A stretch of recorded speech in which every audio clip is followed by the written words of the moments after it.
Royal sieges, secret property deals, difficult duchesses, spies in the palace, and speculation that Harry could be planning a return. It has been a crazy few months in the life of the royals, and we're going to take you through all of them.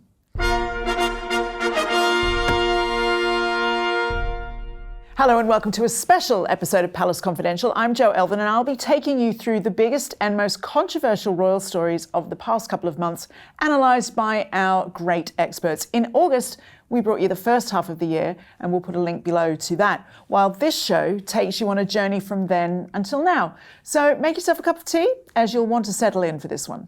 Well, since King Charles took the throne, he's found there's rarely a quiet moment when you are the monarch. A much looked forward to holiday to Scotland in August was affected by a new twist in a growing row with his brother Andrew. Rebecca English explains. As you said in the introduction to the show, we have something called the Siege of Royal Lodge, which is the fact that, in a nutshell, the King wants Prince Andrew out of his 30-bedroom mansion Royal Lodge, and Andrew very much is the man that doesn't want to go. And the Sun on Sunday revealed at the weekend that the King had pulled his financial support for Andrew's security in the house. So his 10 privately employed security officers will be leaving in October, and if Andrew wants to stay there, he's going to have to foot the bill himself, presumably.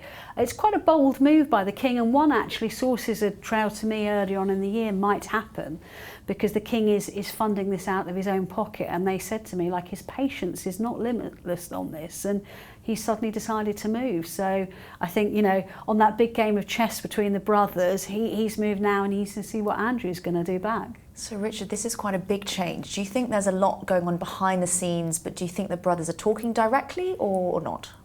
It's a very awkward situation because they're on holiday together, so they're at Balmoral. I should say that Andrew and Fergie they're staying at Craiggowan Lodge, which is about a mile from the castle. But they will be invited to dinners, to a grouse shoot, a picnic, things like that. So there will definitely be the opportunity, but whether that would be the appropriate time to kind of raise something as difficult and awkward, my strong suspicion is certainly the King wouldn't want to. He'll be much more likely to talk about the state of the grouse moors than the state of Royal Lodge. A little bit tricky over the breakfast table, I would imagine. Yeah, and it has been kind of dealt with by lawyers and officials of the Crown Estate and this sort of thing. There could be a bit of a tense atmosphere up there in Aberdeenshire. Rebecca, do you think the King will get his way on this one? It's a good question. It's quite a tricky one because the Kingers normally do get their own way. But, friends of Andrew point out he has a cast iron 75-year lease on this property. He has so far met every clause of that lease. He spent £1 million of his own money refurbishing it after the death of the Queen Mother, who was a previous inhabitant of the house. The house needed a lot of updating after that.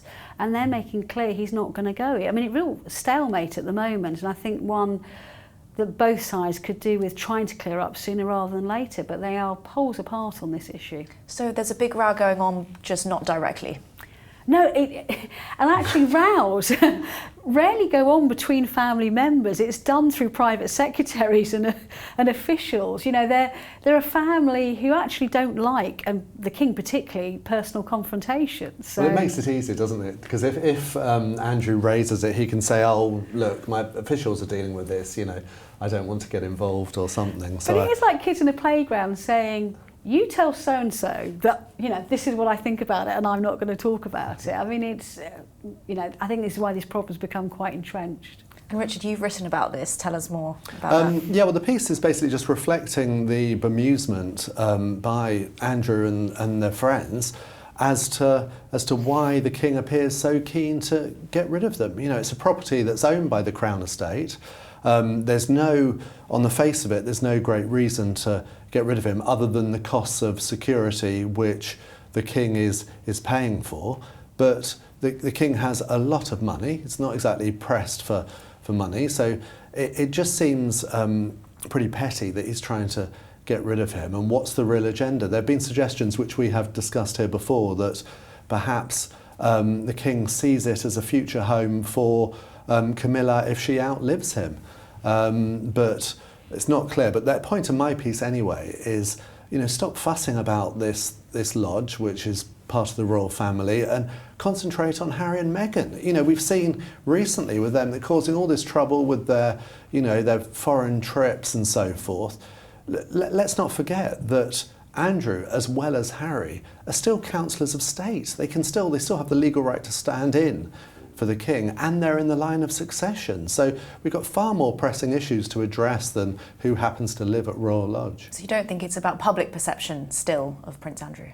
I think it's maybe some people around the king think it would be a good idea if, you know, the king was seen as decisive, kicking his brother out, but why? And certainly it's been made clear to me that Prince William and his family are not itching to move in. They're elsewhere on the estate, and that, you know, there's big bills that will have to be paid for repairing Royal Lodge, and the last thing William and Catherine want is to be, you know, lumbered with a PR disaster of having to spend millions on another house. So it's all very strange.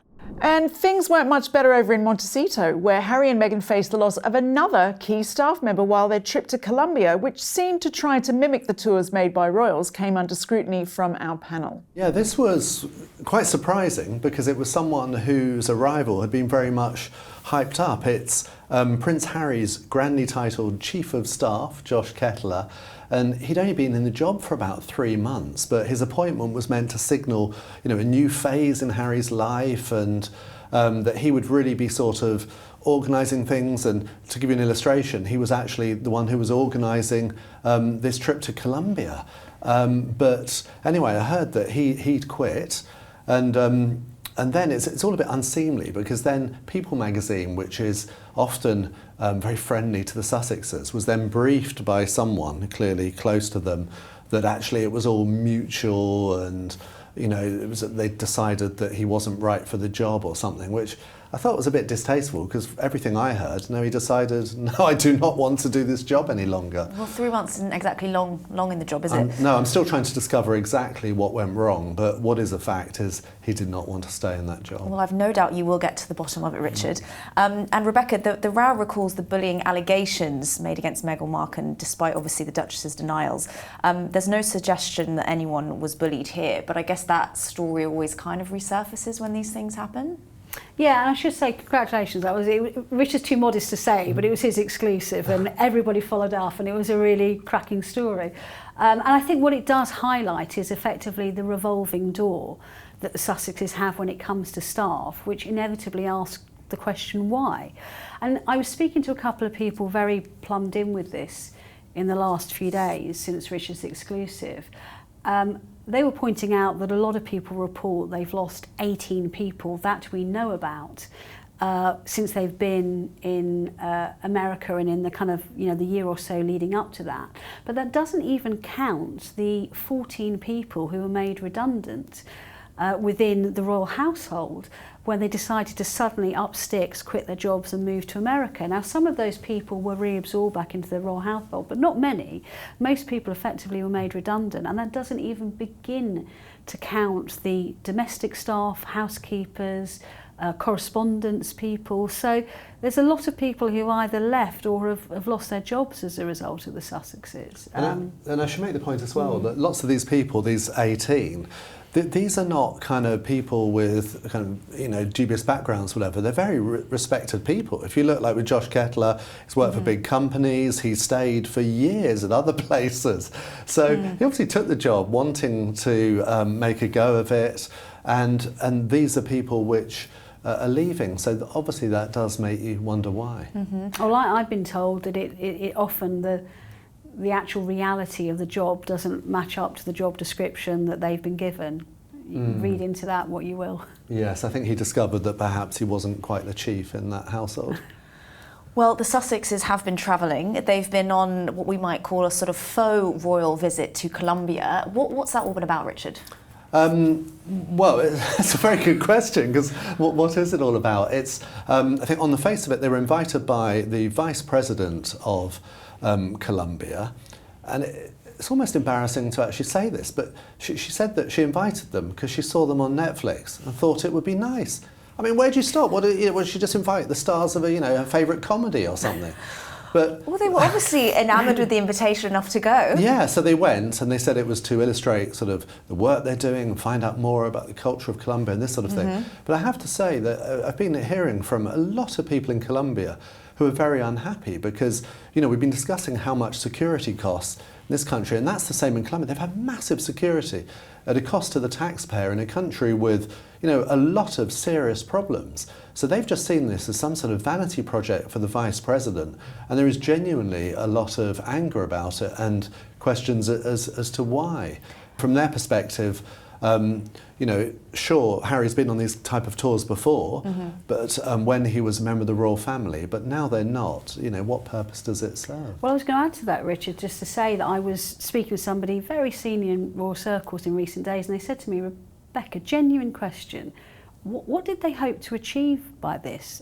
They weren't saying it with any sarcasm. They're like, because people are trying to work out. And I said, I think personally, and I don't have any contacts with Harry and his team, so I can't tell you what they think, but I think it's about relevancy. It's about desperately trying to establish the fact that they are still relevant people on the world stage. And much as Harry's railed against the whole way that the institution works, doing these kind of royal tour style things are the only thing he's ever known. So I think he's almost clinging onto it like a comfort blanket. But I think what they forget is when members of the royal family are sent to these countries, it's on the request of the government with a really clear purpose. Their diaries are very strictly controlled to actually achieve that purpose, which is normally to benefit Britain PLC, politically, economically, culturally, as military we saw when ties. Sophie, the Duchess of Edinburgh, visited Colombia not so long ago. Exactly, there was a very clear objective, and I think this was the problem with this trip, is what was the objective, apart from just getting lots of nice pictures of Harry and Meghan smiling with people looking admiringly at them? I mean, I genuinely don't see what the objective of it was. And we were talking about the sort of royal trips and the amount of media that would go usually on some of these visits.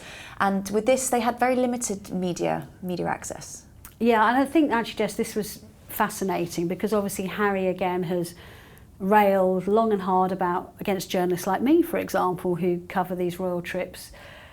Generally, what he believes is a very close relationship between the press and the palace. And yes, you do get to know these people because you work alongside them. But I can actually say, a hand on heart, they do not try to control what you write. There are too many trips for me to account here where I've written stories that have caused big problems for them. But because they're true, they accept we have a free press and we have a right to publish them. But in this case, Harry's team turned down every application from everything from the BBC to the ITV to even, you know, very pro Harry and Meghan newspapers like the Telegraph in UK. All of those were turned down, and they invited one single digital journalist from Harper's Bazaar that didn't have a news background to cover their trip. But what they did was they asked that person to put out reports each day to any media that was interested. But of course, everyone's interested. Well, everyone's interested, but they weren't news reports. You know, I know people who received them and said it was like reading something out of Mills and Boon. It was very saccharine. There were no news values in it. A lot of things were actually missed. Because they were deemed not worthy by whom, whether it was the journalist or the Sussexes, we don't know. But it wasn't a proper news gathering exercise. And Richard, a lot of the audio that was sent out by Team Sussex was silent. Is that normal? This was so weird. Yeah, I mean, they sent video for people to use. There was no sound whatsoever. So there was one case where they were playing the drums. You couldn't hear any drums. It was silent. I mean, what on earth have they got to hide? It just seemed really weird. And I guess what it was they didn't want people to pick up on, you know, Harry moaning that he was hungry, wanted to go home or something. But do you think this is about them having more control of the media? You know, they've talked in the past endlessly about, you know, how they're treated unfairly. Maybe this is them saying, we're just picking this one journalist and this is the narrative that we're presenting. But it's such hypocrisy because, you know, Harry railed against, you know, the royal rota, as he called it, and, you know, how the press was manipulated. And then here they are just having one cherry-picked journalist providing sort of propaganda about their trip. I think It's very North extraordinary. Korea, actually, isn't it? Yeah. I have to say, and quite hypocritical, since kind of Harry has set himself up as a kind of commissioner against misinformation, where they're only just putting out one side of what they want people to see and not letting anyone assess that independently properly. And there's one particular video where they're having lunch, where there's some quite bizarre moments. Rebecca, tell us about that. Yeah, I saw this on social media and it just really resonated with me how much Harry's life had changed. So there was a lunch thrown in their honour, but I say their honour by the Vice President, but it actually seemed to be in the Duchess of Sussex's honour, not her husband. They were seated on a table and the Vice President of Columbia was next to Meghan, and Harry was seated, the way the tables were situated, he was seated kind of across the table legs, you know, really not even within touching distance of his wife, almost there as an afterthought. And everything was being addressed to Meghan. There was a chef addressing them, you know, presenting her with a gift. Harry got so bored he started eating his pudding. So Maybe it was particularly tasty. I mean, it Was looked good, to be fair, and I've been to Colombia on a royal trip, I have to say, and so the food, I could test to it, the food's excellent.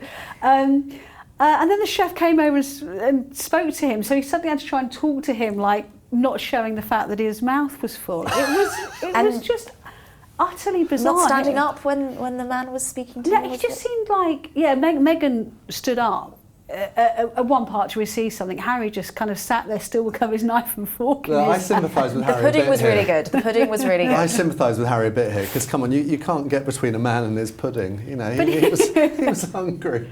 But I thought it made him look like an irrelevancy, and considering he is fifth in line to the throne and was, you know, holding court in his own right when he was a member of the royal family. Are you in the suggesting UK. he still feels like a spare part, Rebecca? You could say that, Richard. The suggestion that Prince Harry had become another spare, this time to his wife Meghan, captured the imagination of a lot of our viewers, and they lit up our comments section. Richard Eden also felt compelled to write a column about it, which Charlotte Griffiths and Rebecca pick up on here. And Meghan always goes front and centre, but she has done this right from the beginning of their relationship. She's always stepped out first and never really allowed herself to be in the background. And he, at the beginning, supported her with that. But I have to say, in Colombia, it felt like he looked a little irritated at times. There was one moment where Meghan was translating into Spanish for him, and so they had to pass the microphones between each other, which is totally normal, but she did seem to sort of grab it from him. It was very unfortunate the way that he kind of, again, looked like he was just being trailing behind her as she snatched from him. It just wasn't a good look. Is that your view, Rebecca? Well, I think we said on the programme last week, didn't we, that he just... Sometimes, I mean, photographs are subjective. There are photographs in this video of them smiling and laughing. But a lot of the times, I think especially when he felt like the camera wasn't focused on him, I thought he looked a bit mutinous and a bit miserable, I have to say. It's fascinating, isn't it? Well, sticking with Harry and the notion of being a spare, this week we got a bit of a major update on Harry's hugely controversial book. We did, and we discussed this, I think, earlier on this year on the programme, that they hadn't brought out a paperback yet. And considering it had been such an international bestseller, and, you know, we're 18 months on, that we thought there might have been one by now. And I think at the time I said I'd contacted the publishers, and there was no news, which we found surprising. And we were mulling over whether he might have even not bothered to bring out one. But I think contractually he did, and is, you know, he's contractually has to bring out a book. And indeed, it was announced this week that he was. What is fascinating is they made a point from the very get-go of saying this book would not be updated. And you would, I've spoken to people within publishing, you would expect an updated chapter, given how successful it was. And how much has been going on. And how much has been happening in the last year or so. And they've made a point of saying it's not. Richard Eden's also got a story today saying there are no planned interviews around it. So it's quite a soft launch of what should be a very big book. And I think there's a lot to read into that. So no updated chapters, no promotional interviews. Charlotte, you have to wonder if the publishers are actually happy with that. I think they'll be furious because this could have been a brilliant opportunity to make loads more cash, which of course is what publishers want to do. And for a long time was what Meghan and Harry wanted to do. So I'm really surprised. I just don't understand how that's not put in place at contract stage. That would be part of the deal. Well, maybe there was some wrangling going on because, as Rebecca rightly says, you would have expected the paperback to have come out a long time ago. So I do wonder whether there's been some pretty intense negotiations. And also, it's a great opportunity for Harry to say more. And previously, his pattern is he's always got more to say. And it's just so surprising that he's not taken this opportunity to say more negative things or anything, really. Well, speaking of more, we have been led to believe from time to time, Rebecca, that there are more books in the works from Harry. Do we have any inkling of whether that's actually going to happen or what would be in said books? Well, 100% that this was part of a 4-book deal. That was an exclusive I had a couple of years ago that initially they tried to deny, but then admitted it was part of a multi-book deal. So the big question mark is what happens from here in. But of course we've seen this over the last couple of years, haven't we? Particularly, I think Spotify is a very good example. There were big promises made, this is a big deal, we're going to do podcasts here, there and everywhere. And actually it wasn't really quite what everyone hoped it would be. And that deal came to naught in the end and they parted ways. So it makes you wonder whether something similar might happen here with the publishers. Gosh, it's just like it's just this thing that rambles on when we don't really know exactly what it is that they do anymore. Is that unfair? Yeah, and I think they're part of that. They're not, quite sure what they're doing anymore and what direction they're going to go in. Oh dear. Well, Charlotte, Richard Eden might be on holiday this week, as I mentioned, but he has, God bless him, written a column from his Sun Lounger saying that Harry is increasingly desperate for a reconciliation with his father as well as with the wider royal family. But so is it fair to say that, Harry is wandering, if not in, then at least near to a sort of no man's land? Harry is the very definition of stuck between a rock and a hard place, and I suppose you'd call that no man's land. Who's the hard place? Well, this is the thing. On the one hand, you've got a woman who's known as Tungsten because she's so steely, and on the other hand, you've got the King of England, and these are two big personalities he has to manage. And I just feel that he totally is stuck, and he has to find a way to get back to England, and he just doesn't seem to be able to do that. If that's what he wants, and the mood music is he is starting to want that, and he just can't get there because Meghan will not move back to the UK.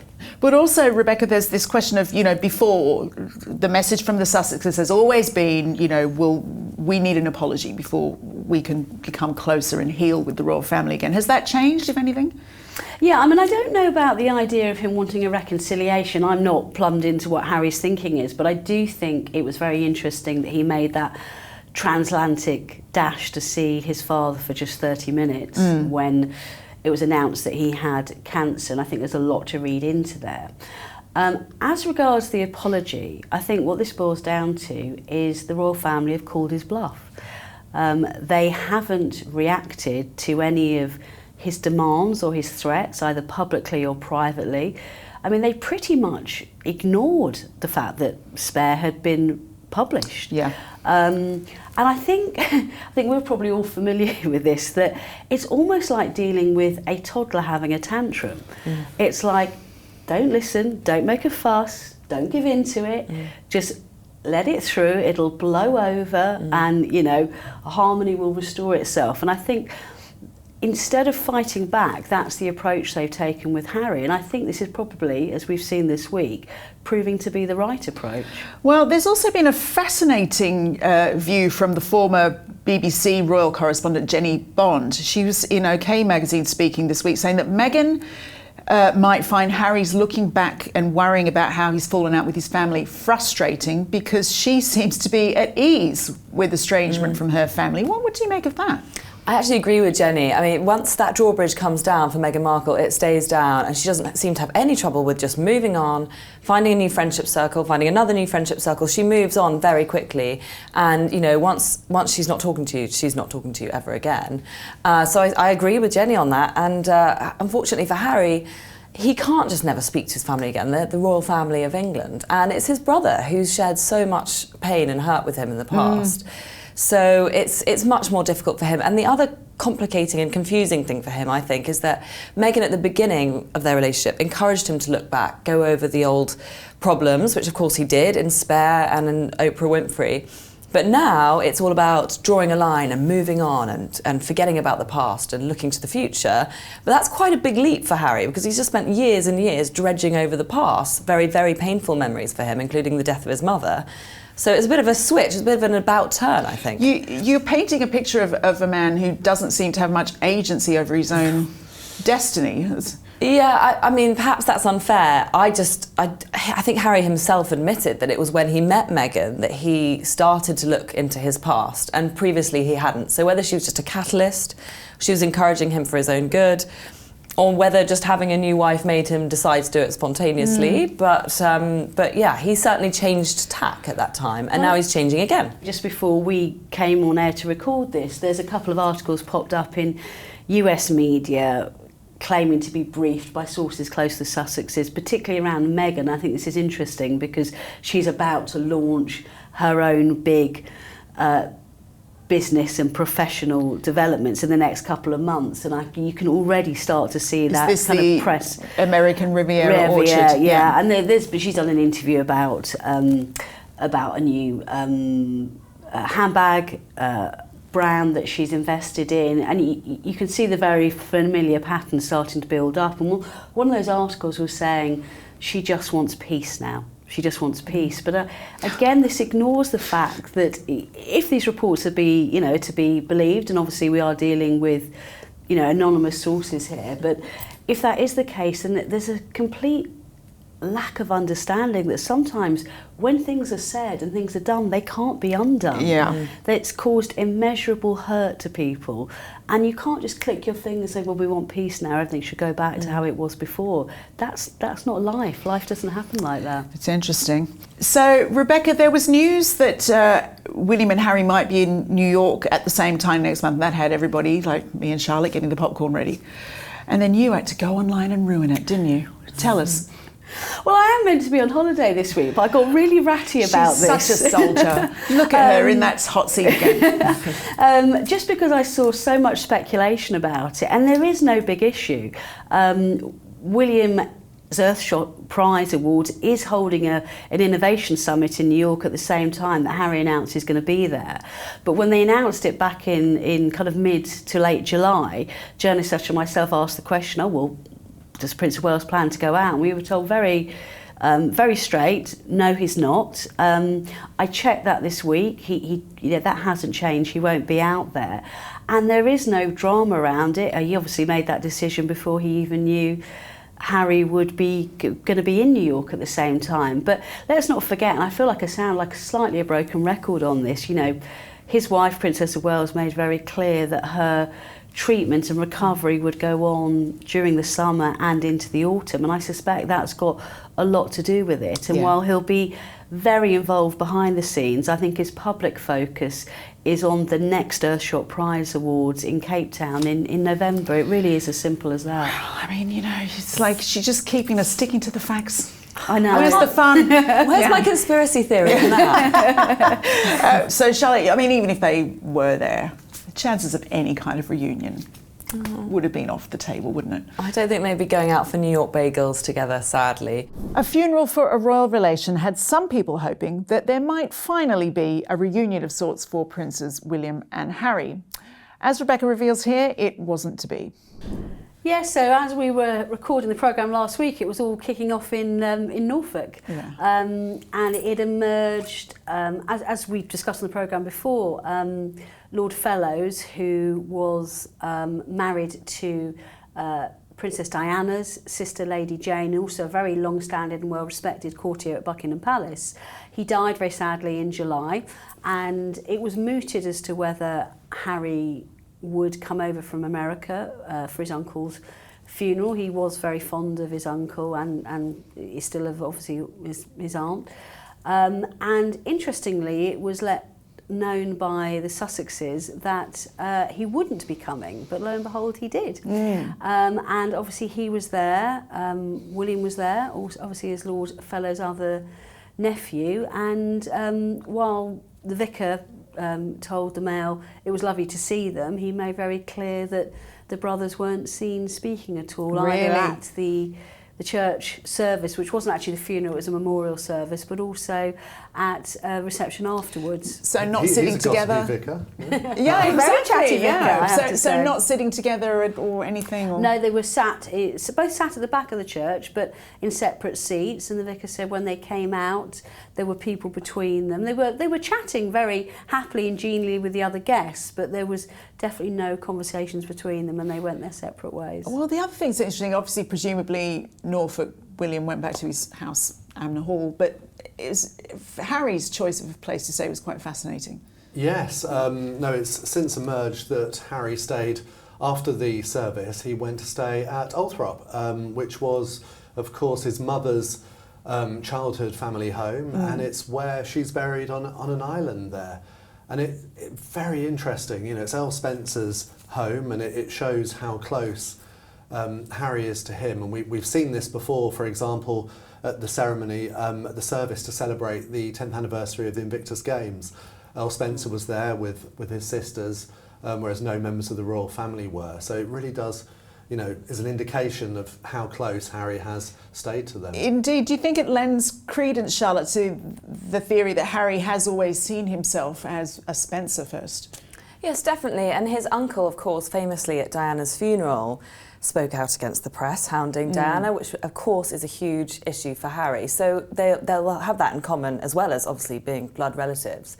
And I just think it shows that Harry, having been exiled by the royal family, you know, of course he's going to turn to his other family, and of course he's got that incredible, strong memory of his mother. And I'm sure being at the house with his uncle must make him think of his mum all the time. He must really enjoy it. I remember the bizarre thing as well is that Harry's got this ongoing problem about security, or so he claims, you know, and he turned down the offer of staying at Buckingham Palace because he, it's almost bizarre to say, but he didn't think the security was good enough. But apparently it is good enough at this, you know, vast Northamptonshire estate. So it's very strange. Maybe he just feels there's a lot more opportunity to be secretive about staying there than being in somewhere as grand and public as Buckingham Yeah, I mean, to Palace. be fair, we didn't learn about his stay at Althorp till after the event, so he'd been and gone by that point. But that's the point. Sorry to interrupt, Charlotte. I was saying that's the point. Is he actually flew into the country without anybody noticing and flew out again without anyone seeing. So it shows you it is possible for him to move without a great fuss if he so chooses. Now, while this didn't work out, Charlotte Griffiths revealed that there were hopes from some in royal circles to try to bring Harry back in from the cold. Richard Eden, as you might imagine, was not convinced that this was for the best. So Harry has been in touch with former aides based in the UK, very much British advisors. And it's a real change of tack for him because obviously he's been using this circle of Hollywood advisors, helping with his reputation management. And now he's changed tack and he's kind of chatting with people who are based here. And this is kind of a big step forward because he's always used these Hollywood people since living in America, but it hasn't worked for him. So it's really, I think, an admission from him that whatever's going on in America, whatever he's been doing so far, just isn't working. So he's choosing to kind of do the rounds back in the UK and just try and get some opinion from people over here about how he can change his image and how he can start moving through the UK again for visits like, you know, funerals or any kind of family occasion, visiting friends, without it being either completely cloak and dagger, without it being embarrassing that his family aren't speaking to him, without it being, you know, a 45-minute visit to Clarence's house, which of course seems so odd and a strange way to operate seeing one's father. It's not working well when he comes to the UK, and it's just so much drama and so much admin. I mean, can you imagine how many conversations went on with his uncle when he had to try and visit the UK in secret, stay at Althorp? You know, all that kind of stuff takes a lot of energy, and it's just impractical going forward. He has to change tack. He has to find a way to move through UK circles again without it being a PR disaster every time. But is it simply a matter of pragmatics, Richard, or do you think it lends credence to all the rumblings that we've heard for quite a long time now that he's just not happy with the way things have gone over there? He certainly doesn't look happy, does he? My goodness, if you see images of him, you know, on the Colombia visit and that sort of thing, he generally looks increasingly miserable. But it has become increasingly clear that he's desperate for, if not to return to royal duties, but certainly for reconciliation with his family. You know, we've seen it most recently in the fact that he's got the paperback edition of his memoirs coming out shortly, but he won't be producing any new material, which is what a publisher would normally expect from such a best-selling book. He won't be giving interviews to promote it either, and it does seem he's certainly keen not to antagonise his family further. Now, obviously, Rebecca, the Sussexes would say there are two sides to every story, and the Telegraph has reported a response from them. What did they say? Yeah, quite predictably. Normally if a story appears somewhere, you'll see something in the Telegraph or People magazine pretty quickly afterwards. They basically, it's quite a funny turn of phrase. They were like, well, why would he want to come back here when he has such an amazing group of friends in America? Cheers for that. He's got better friends now. All these British friends. Yeah, exactly. And try to kind of pour cold water on the idea that he was kind of looking to kind of plot a return back to the UK. But, you know, I think, as Charlotte was saying, it's not that. It's more that he wants to, I suppose, burnish his links more with this country and make life a bit easier for himself. But, yeah, the message came loud and clear through Team Sussex. His life here is so brilliant, he would not want to come back. If I was his friends, you know, the ones that he's known since school, I'd be pretty offended to hear, oh, by the way, I've got new friends now. That's kind of, it does come across as a bit childish, doesn't it? But do you think that he is really obsessing over the image he has here? Do you think he monitors and is worried about his public image in Britain? 100% I think he is. He was always very obsessed with that. I mean, I remember having a conversation with him years ago in which he says he reads every article about himself and kind of, I remember him actually saying, kind of doing this gesture to me about writing in a book, but I think he was suggesting it mentally, make notes of who wrote it, who said what about him. And I remember saying to him, you know, why do you do that? And he said, oh, I even read all those kind of magazines that you find in the supermarkets. And I was like, that way madness lies. Indeed. Just don't go down that road, you know. Why do you do it? And he said, I just want to know what people are saying about me. So I remember him always being, even in the UK, quite obsessed about that part of his life, even though he kind of professed to hate it as well. So I could, and I think as people within, you know, royal circles have long said, you know, when he was here, he was a very, very popular figure. People were very fond of him. Even when his behaviour wasn't great, people were willing to cut him a bit of slack because they were so personally fond of him. So I can imagine going from that to becoming effectively a pariah. I don't think you'd be human if it didn't bother you. I mean, I would argue he's the architect of his own misfortune, but, you know, I do believe it would bother him. But on that point, his friends for the first time, so for years, friends from his old circle, some of which have been cut off, have been saying there's no way back for him, you know, how could he have done this? It's been quite negative mood music coming from his old circle of friends, but now that the mood music is changing. You're hearing his friends speculate, oh, what might it look like if he came back? Actually, you know, his intentions were good because actually he just wanted a fresh start and to have a family, and that's okay. Obviously, he went about it in the wrong way, but, you know, there is a way back for him one day, and this is how it might look. And so that's a big change that from his circle of friends that I'm hearing, a kind of change in the mood music. And presumably at all this time, Meghan's going, okay, will you figure out your way back to the UK? I'm good here, thanks. What? Yeah, I mean, I said in my piece, there's no question of them moving from Montecito. I was quite clear on that because there isn't. You know, Meghan's never going to come back here. She just isn't.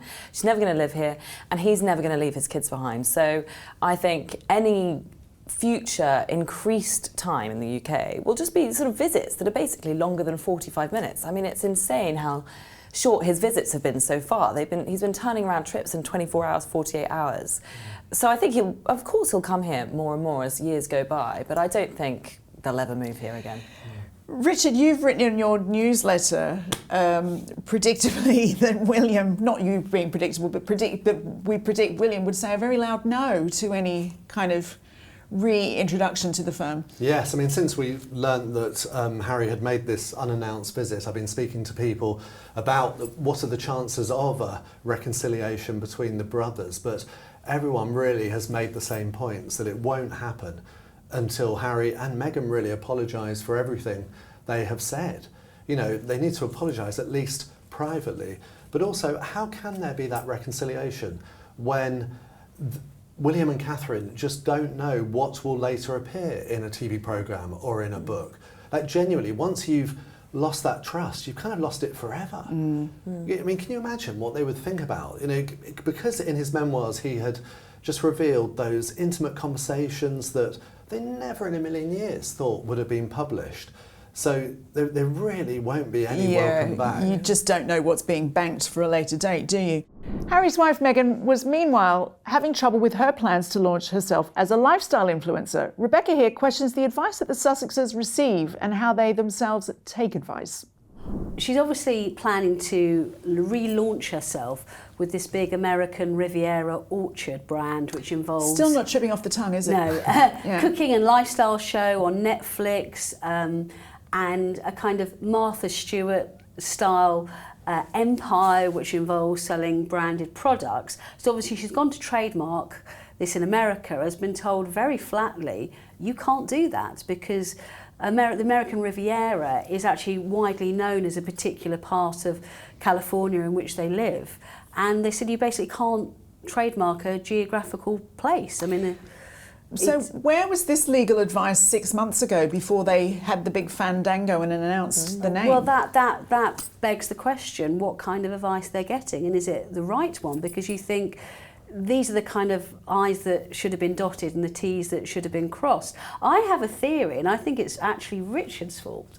And the reason why, don't look at me like Everything's Richard's fault. Because Richard had a great story revealing that the whole Riviera Orchard branding was going to be coming out, and I think they rushed it out a bit quick because of Richard doing that. That's what I'm convinced about. Well, to be fair, I'm told it's true, they did rush it forward, but only by like 2 or 3 weeks. So this kind of stuff still wouldn't have been done. Yeah. So I think it's really an indication of just the lack of sort of savvy people they've got around. I mean, think what's actually happened. She's launched a business, you know, with the website, with the name and everything. Before anything was there, she then advertised for a chief executive of the business, presumably who would have a plan, and then started trying to trademark things. It's a very odd way to launch a business. It goes to show that Harry's right to look to old sources of advice because the new advisors are not doing a very good job. Well, it's not their first misstep with branding and trademarks, is it? I mean, they've had quite a few. I mean, they always seem to be having them, frankly. I mean, look, to be fair, with trademark applications, there's always a bit of back and forth. You've got to make sure you get it right. But like, even with his charity Centre Barley early this year, in America, there were concerns about that. I mean, just the basics. To be fair, this time with American Riviera Orchard, they hadn't even paid the right amount of money for the application. So it was really basic admin like that. So you just wonder who is doing this, and you kind of think that back in the days, you know, when it was the palace, things would have been much more smoothly organised. To your point, Charlotte, who is advising them? But I also wonder if there's an element of, are they listening to advice they need to hear? What do you think? Well, that's always been the way with them, and the big trouble that they had, even when they were part of the royal family. You know, we were always hearing whispers that they were being given proper advice, and they were just choosing to ignore it. And then those same advisors would then have to clear up the mess afterwards when they did something that was a bit too over the top, such as when Harry rushed out his statement about dating Meghan Markle in the first place. Do you remember that kind of proved to go down very badly with Prince Charles? Yeah. And then those same advisors who said, look, hold on, look, don't write it like this, or give it some more time, they then had to clear up all the drama afterwards when it became a whole big thing. And also beware of giving advice to them, because I know people who advice has been sought of over the years, and when they gave their honest and heartfelt and what they felt was their best advice, because it didn't fit the direction Meghan wanted to go in, they were literally dropped and you know, cut stone dead. So is this a big clue to the incidents we've seen at the revolving door with their staff, Richard? They've had a high turnover. Well, certainly the fact that Harry's own chief of staff lasted barely 3 months would suggest that, you know, it wasn't a happy relationship. So good luck with the next one. I wonder how much it pays. I mean, is it worth the money? Not enough. Yeah. I mean, please don't apply. We need you here, Jo. Yeah. You know. I don't know. I was feeling a bit taken for granted here. I think I might try my luck in Montecito. One example of advice that went badly wrong was his friend Tom Inskip and Prince William sort of said, before you get married, just give it a bit more time. And of course, those two people are now firmly cut off, aren't they? One of the highlights of the year for us here on Palace Confidential was the video of King Charles with the New Zealand women's rugby team. We'll see that now. Yeah, we all wanted a hug, but only if it was okay with you. Yeah. Why not?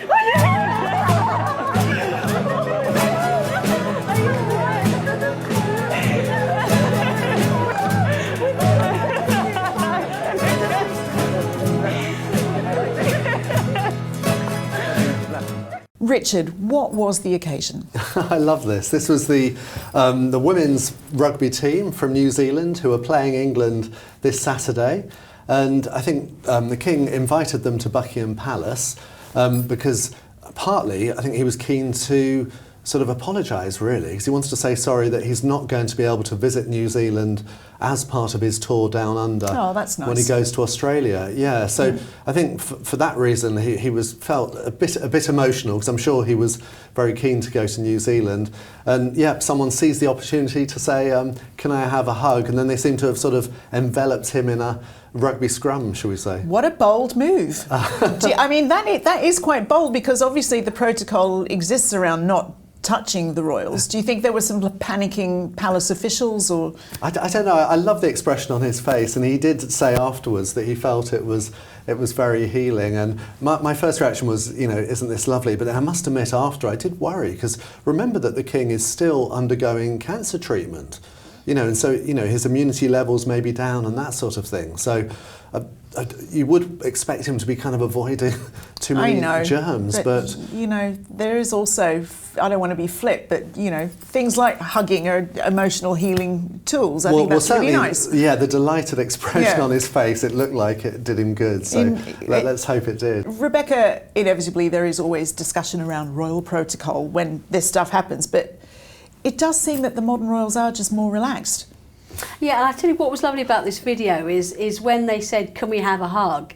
You heard the King go, why not? And he had the biggest grin on his face. I thought it was really adorable. And actually your question to Rich about whether panicking officials, I could recognise a lot of people. I wasn't there last night, but I could recognise a lot of the officials in the background that I know, and they were all laughing their heads off. So I think it went down very well. And actually one of the players who wasn't close enough to hug him went, oh, can I have one too? And he was like, come on. You preempted my next question, isn't it? It does not run the risk of everybody just expecting to be allowed to hug the King.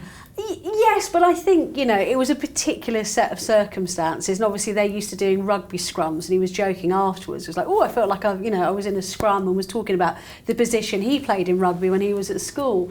But in answer to your question about protocol, I've always said there's so much more relaxed nowadays. I think you have to pick your moments and pick your person. Even towards the end of her life, although Queen Elizabeth had a great sense of humour, do you remember she had that amazing Bond skit with the London Olympics? She wasn't the kind of person you would all bundle round and give a hug. But, there were things she was more relaxed about as well. And actually, this is kind of the King Charles that I see when we're out on engagements and on royal tours. And I think it's quite nice that other people are seeing it too. But it does put him in an awkward position, when he's down under and he's meeting the crowds and someone says, oh, can I have a hug? And the Aussies will not be backward in coming forward. That's what I mean. What does he then say? Does he say, well, no, actually? I think maybe he just needs to sort of chuckle a bit and move on. Well, I've mentioned it before, but there's, of course, Australia was host to one of the biggest protocol controversies when it came to contact, when the poor Prime Minister in the 50s touched the Queen's elbow. So that does haunt Australia as a nation. So we've gone from touching an elbow causing a scandal to full-on rugby scrums. Yeah, it's crazy, isn't it? And despite the warmth the King was getting there, he was subject to some public barbs from two knights. One of them, Sir Elton John. Richard Eden explains. Yes, this followed. Previously, we've had Sir Ian McKellen, the celebrated actor, who gave an interview last weekend. He was very rude. He talked about how Queen Elizabeth had been rude to him, and he said how Prince Harry was a bit of an idiot, I think, or something. Wow. No, he liked Prince Harry. I think he said he's one of the few ones he liked. Oh, okay. Yeah. He liked Prince Harry, but felt that he wasn't suited to the royal family That's or something. right, yes. Yeah. And was generally quite rude. Well, anyway, Elton John, not to be outdone, has followed that up by boasting about how at his civil partnership ceremony with David Furnish, he attracted a bigger crowd to Windsor than Charles and Camilla, who got married. Their ceremony was in the same place at Windsor Guildhall. Not that he's being competitive or anything. Now, I didn't want to take this, on face value, so we did some research, and it seems there are about 20,000 there for Charles and Camilla's wedding, so a huge crowd. And it doesn't seem like there was that number for Elton and David. But perhaps what it was that Elton said that he paid the police, he had to contribute to the costs of security. So maybe the police didn't want to miss a trick, and when they were talking about the cost, they said, massive crowd, you'll never guess how many we had, and, pumped up the price a bit. But I'm shocked at that accusation. Well, I might add to what Richard was saying. I was there at Charles and Camilla's wedding, standing outside. Of course you were. No, I knew. As soon as I said that, Joe, I knew you were going to say something sarky. But were you there at Elton's? That's the big question. No, well, I wasn't there at Elton's, but I was standing outside the Guildhall at theirs, and it was packed. We were like sardines, and people with flags and bunting. So I'm really sorry. I don't think he really knows what he's talking about. Why say something like that? And you can't imagine him being that catty about the Queen, can you? Our late Queen. No, I think it is genuinely interesting, actually, that people like Ian McKellen and Elton John make these comments now. I suppose they've both got their knighthoods, Harry... They could be taken away. Perhaps it's no coincidence that Elton is a close friend of Harry and Meghan. Yeah. But I do think that, with Queen Elizabeth no longer with us, there isn't that same sort of respect reverence that there was. Yeah, I just think because of the Queen's great age and how long she'd been serving, she did command more respect. I think that people would have been nervous about making comments that now maybe they sort of throw out there a bit. Well, speaking of the late Queen, Rebecca, we've just unbelievably passed the 2nd anniversary of her death. How do you think the family would have marked the occasion? Very quietly and very somberly. I mean, because it fell on a Sunday, the King went to church to Crathy Kirk because they're up at Balmoral in Scotland, and it wasn't a special memorial service, but I spoke to the minister there who said, they made a special point of mentioning and remembering the Queen and her dignity and her duty in the address and the prayers. But then it was very much a kind of quiet day for them, which is what Queen Elizabeth did in memory of her own father, because for them as a monarch, their accession to the throne is intrinsically tied up with losing a loved one. So it's not something for them to celebrate. It's actually a very sad day for them. So then the King and Queen spent the rest of the day privately. But I was speaking to a lot of kind of Queen Elizabeth's former staff, not for a story, but just saying, how are you today? Because she was such a huge part of their lives that, they all miss her terribly. And we were kind of exchanging stories about her. And I mentioned to one of them how one of my most memorable memories of her was when I was very heavily pregnant, covering an engagement with her. And I saw her, and I don't know if I've told this tale here before, but I saw her kind of look at me out the corner of her eye, and kind of saw her look me up and down. I was the size of a house, and we had to go up some stairs, and I saw her just go like that and hold somebody back, because I had to walk up the stairs in front of her and get up to the top before she went to the next level. And I could just see woman to woman, she was like, I can just see this young lady needs a little bit more time to get up the stairs. And when I mentioned this story to somebody, someone said that's exactly what she was like. She wouldn't make a fuss, but she was very people orientated, and she was very like that with her staff, very caring and very thoughtful. So yeah, special lady, and some lovely memories on a difficult day. Prince Harry turned 40 in the autumn, and to the surprise of some, the royal family wished the Duke a very happy birthday on social media. And it was a move that was controversial for some, as Richard Eden explains. And at the end of this clip, Rebecca reveals the details of a very moving foreign trip made by Sophie, the Duchess of Edinburgh. Yeah, this is genuinely interesting and significant, and there'd been speculation before about, how would the royal family remember Harry's birthday? Would they mark it at all? And it turns out, yes, they did. So the official social media accounts for the royal family wished him a happy birthday, and then they were reposted pretty much by the Kensington Palace one for Prince and Princess of Wales. Well, yes, I think a lot of people might have been particularly surprised to see William and Catherine get involved. Yes, I mean, obviously it wasn't just their own post, it was pretty much just reposting, but it showed that it was clearly a coordinated decision.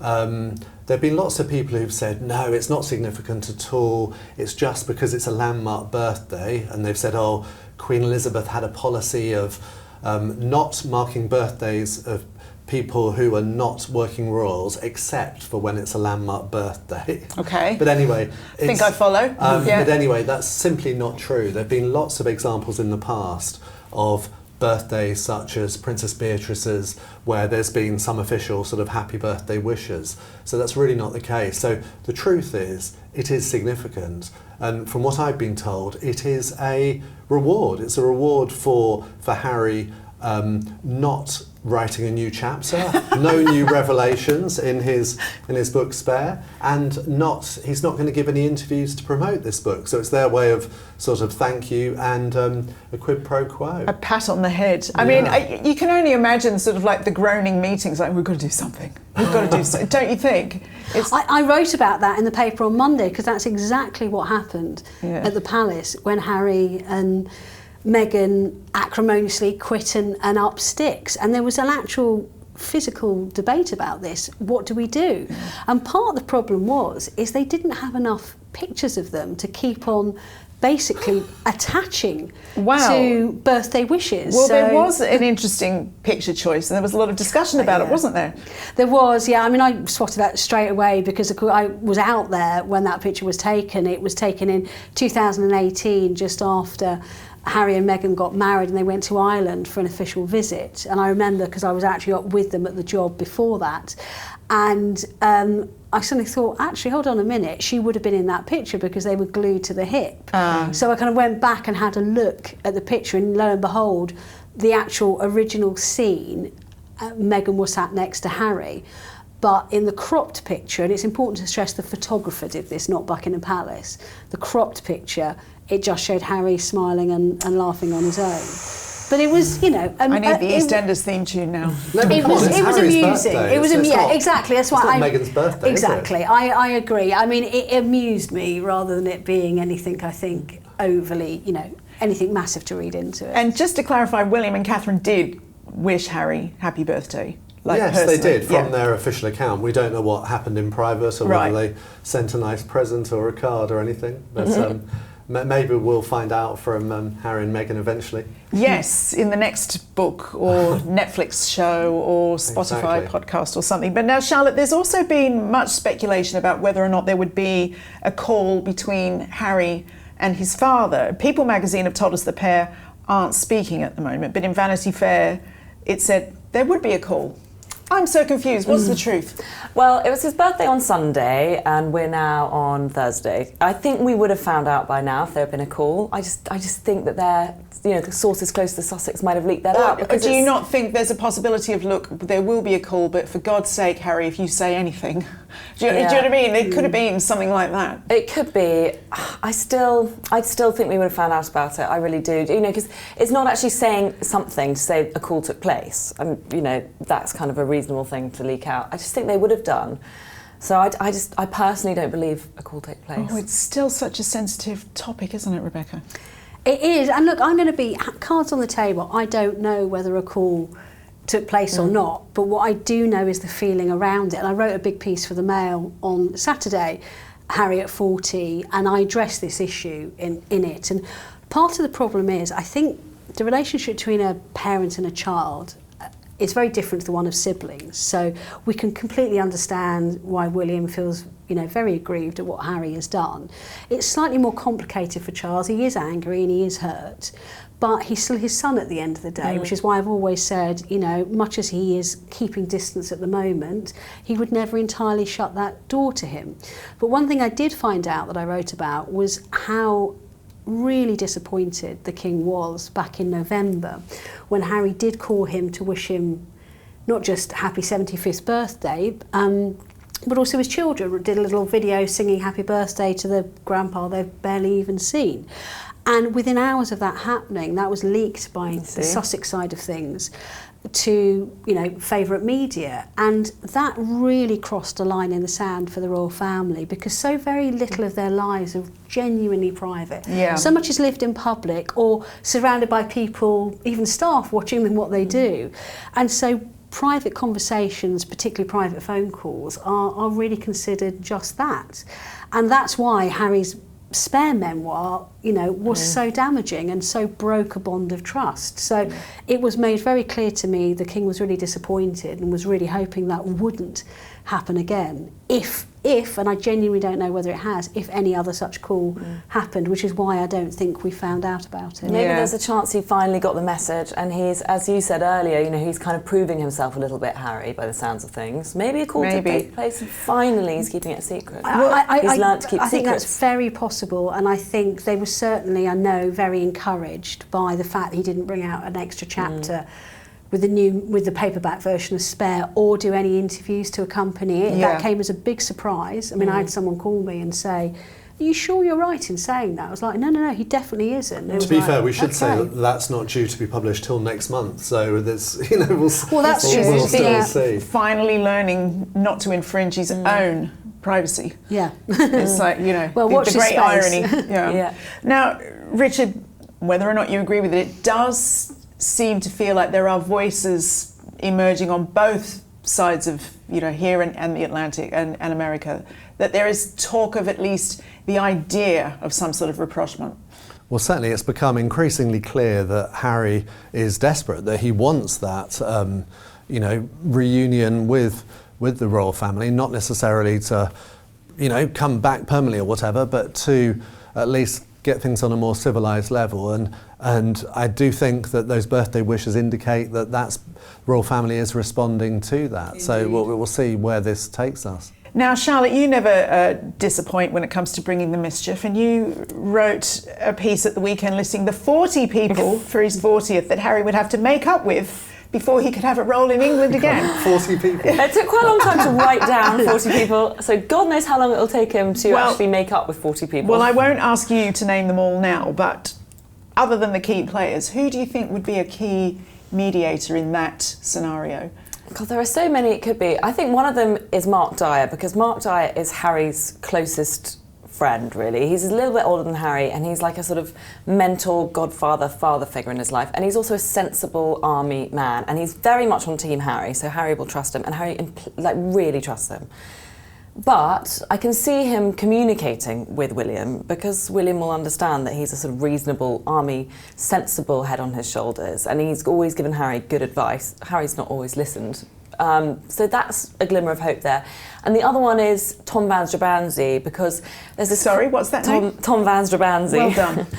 I can spell it too, which I learned when I wrote that piece. Yeah. I think it's always fascinated me that William is best friends with Tom Van Strabansy, and Harry is truly best friends with Tom's brother, Charlie Van Strabansy. And I love posh names. I know.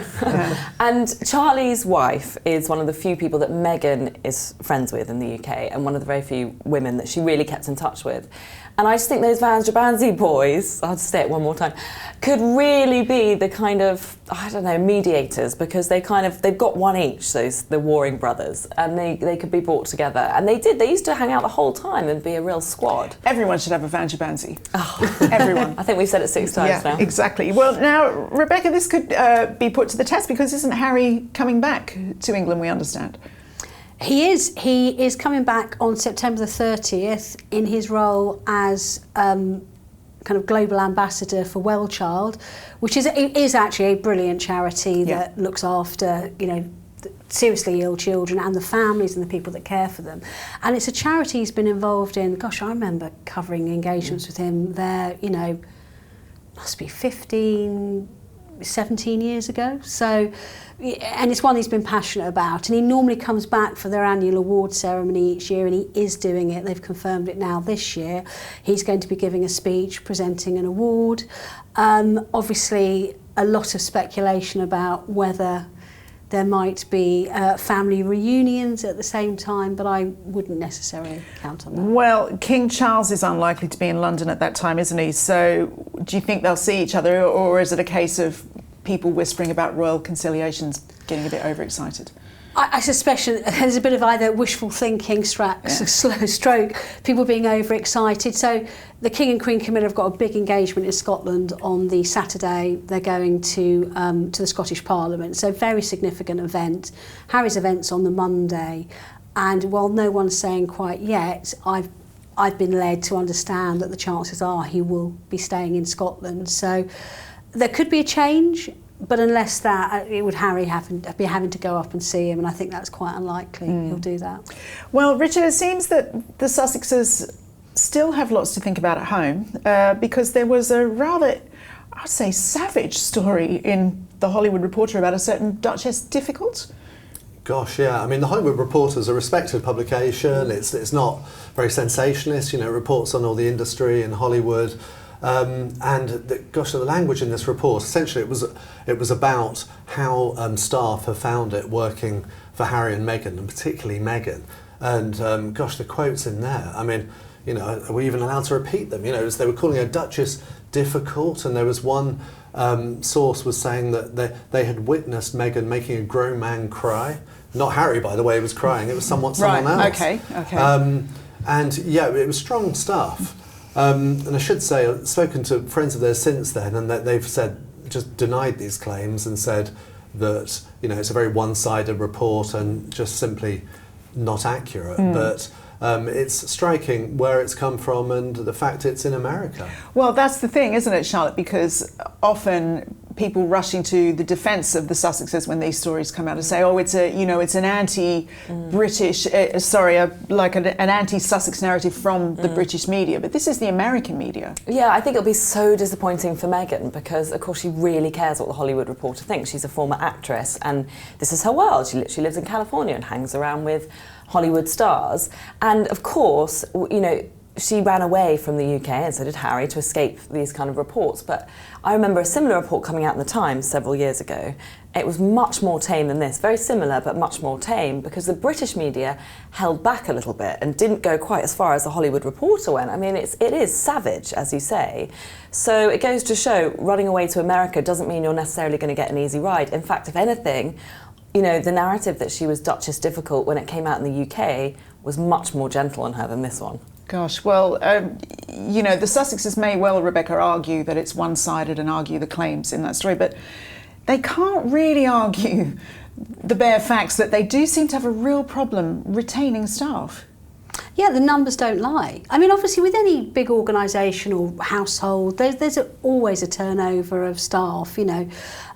You can always pick people, you know, leaving for various reasons. But, you know, in addition to the people that, you know, this kind of oft-quoted 18 figure that we see in terms of staff turnover, I think people sometimes forget those that were left behind in the UK as well, because when they suddenly upped sticks and left, their entire household here was made redundant. Yeah. And some jobs were found for people within the royal household, but a vast majority had to leave, you know, whether it be household staff, correspondence people, domestic staff, press office people. So there's a lot of lives that have been effectively destroyed by a lot of the decisions that they've made. So yeah, I don't think the numbers lie, and I think as Richard and Charlotte rightly say, that will be a devastating report for them to come out in something like that particular publication, because that is the audience they want to impress. Yeah, and Richard, you have written an article for Mail Plus this week where you've given some advice for their next chief of staff. Who would be so bold and brave? What have you said? It's not quite a job application. I haven't applied for the job myself. Oh, you'd be a shoo-in, Richard, surely. I should on. say, but Yeah. you know, I care about their welfare, and I wonder if Meghan could make you cry. I'm sure she could. Yeah. You know, I reported that Harry's chief of staff, Josh Kettler, had quit suddenly after just 3 months, and he'd been kind of built up as someone who was really going to lead Harry's next stage of his life. So, they're, on the face of it, as far as we know, they're looking for someone new. And so I've suggested the 10 things that this new Chief of Staff should do. Okay. They're important things, but you've got to subscribe to Mail Plus to find out. Tease. I mean, if that doesn't make you subscribe, I just don't know what will. Now, let's move on to some other royals now. And Sophie, Duchess of Edinburgh, is on a foreign trip. She's in Tanzania. What's going on there? She is, and doing some brilliant things out there, I have to say. She's out there in a role as a kind of international ambassador for organisations that help with preventable blindness. But she's also doing everything from agriculture, women's health. She's highlighting collaborations between the UK and Tanzania. She's also visited a human trafficking centre and child exploitation unit. She's delivered a message on behalf of the King. So it's proper royal fare, and shows, I think, the level of trust in her. So just, to wind her up, to send her out and know she's not going to put a foot wrong, which she hasn't. While Catherine's been recovering from her cancer treatment, there were rumours that she was planning to expand some of her charitable works to America. What set it off is that there's been updates and applications for new trademarks for the Royal Foundation of Prince William and Catherine in America. So it's not just Harry and Meghan that have an interest in the USA, and the trademark applications have related to things like some sort of race, like some sort of marathon, or different things that suggest there could be some type of fundraising event in the future. So is this their way of trying to sort of slightly park their tanks on Harry and Meghan's lawn? Well, I mean, the palace have been keen to stress that it's sort of housekeeping, that we shouldn't expect any event imminently, but obviously it has got hopes up, and it's something they've clearly taken an interest in, because they were doing it also during the summer holiday. So yes. But wouldn't we quite love it if they just took America and they just, were on every front page looking fabulous? It would be quite entertaining. It would be good. I know we have a lot of American fans, so watch this space. Victoria, on to more, slightly more prosaic issues. Equerries. We see that Prince William, who's still got his, I think, rather sexy beard, I think it works really well, I think it looks very good on him, has got a new equerry. I agree. It looks good on him. The latest in a long line of hot equerries. I say that with because I think it's a little bit sexist, but apparently I'm wrong about that. But anyway, tell me more. Well, he does have a new equerry, and his new equerry has a beard as well. And it's not the only thing they have in common. Do you think that's why he's the new equerry? They can have that's the not the only criteria. His new equerry also is a trained helicopter pilot. He's come on secondment from the RAF, and he is. The equerries usually kind of stick around for about 3 to 4 years. What is an equerry? Can I just, because some viewers might not know. So it's essentially a royal aide who is on loan from the military. Right. So they are on secondment from one of the 3 branches of the armed forces, and then they become an aide to that particular royal, and then they carry out. But they're not a bodyguard, quite a wide are range. they? No, it's nothing to do with protection. security. Okay. No, but they wear military uniform from time to time at certain engagements. But they just become absorbed into the royal household and carry out functions. So they just hand pens to them and things like that, and make if sure that they is don't required, fall over. organising diaries, organising engagements, attending engagements alongside the royal. So historically we've seen equerries photographed alongside members of the royal family. It sort of dates back to the 16th century, this link between the military and the monarchy. A sort of lady in waiting, but a man with military training. Yeah, although it can also be a woman. An equerry could be a woman, and there has been a female equerry. Charles has a female equerry, and nobody calls her the hot equerry. No. Because that would be sexist. Well, I mean, I think it is a bit, it is a little bit, because if it was a woman, I think we'd all be a bit upset about it. We would have. So, Charlotte, there have been a couple of eye-catching equerries recently, but of course it's quite an interesting historical figure. I mean, Captain Peter Townsend? Yes, he was the king's equerry. Yes. It's equerry, not equerry, apparently. Oh, is it? But I always say it wrong. But equerry to the king, and he looked after Princess Margaret while they were all together in South Africa, back when she was a teenager. And then within 4... That must have been quite a handful, because Princess Margaret was quite a handful generally. Yes. Can you imagine her as a teenager? Exactly, can you imagine? And also he was very dashing, and I think one of the reasons why equerries are so eye-catching is because they wear military uniform often. So they're just often very dashing, but also and they're they tend to be quite and, young men who are quite fit, right? Yeah. Because they're military. So there's a sort of There's a man in a uniform thing. There's a man in a uniform thing going on. And they are actually often married, and Peter was married. Yes. But within 4 years, he was divorced from his wife and engaged to Princess Margaret. So it's a sort of huge amounts of fascination, and the Crown storylines sort of write themselves. You can see why he got many an episode dedicated to him in the Crown. And, they're just this sort of endless fascination, both for the royals and for those who watch the royals. There's lots of striding around in kilts. Yes, exactly. What's not to like about and the that? hot equerry, the most recent hot equerry, do you remember he famously kept an eye on Meghan and Harry when they came over? And that was a source of huge amounts of fascination because you could see his beady eye watching them in quite a lot of Major photos. Johnny. This is Major Johnny Thompson. And so you kind of get the sense that they're sort of the eyes and ears of the royal family, and their little beady eyes are watching everything. But there's also that dynamic of a kind of highly trained military man, sort of taking care of a rather sort of fey, princessy type person. It's kind of fairy tale. It's a Disney fairy tale, isn't it? Yeah. And you can see why Margaret fell for her equerry, but she was never allowed to marry him, and it was a source of real sadness for her. And even on her deathbed, she said, "God, I wish I'd married him." Reports that Meghan had been dubbed Duchess Difficult by staff provoked a reaction from the Sussexes, as Richard explains. One of the reasons that Harry and Meghan said they left Britain to go to America was they wanted to get away from, the pesky press. But now what we're seeing in the USA is that different publications seem to be sort of giving very different reports about their behaviour since they've moved there. Last week we were discussing the report in The Hollywood Reporter, which was really strong stuff, describing her as Duchess Difficult and this sort of thing.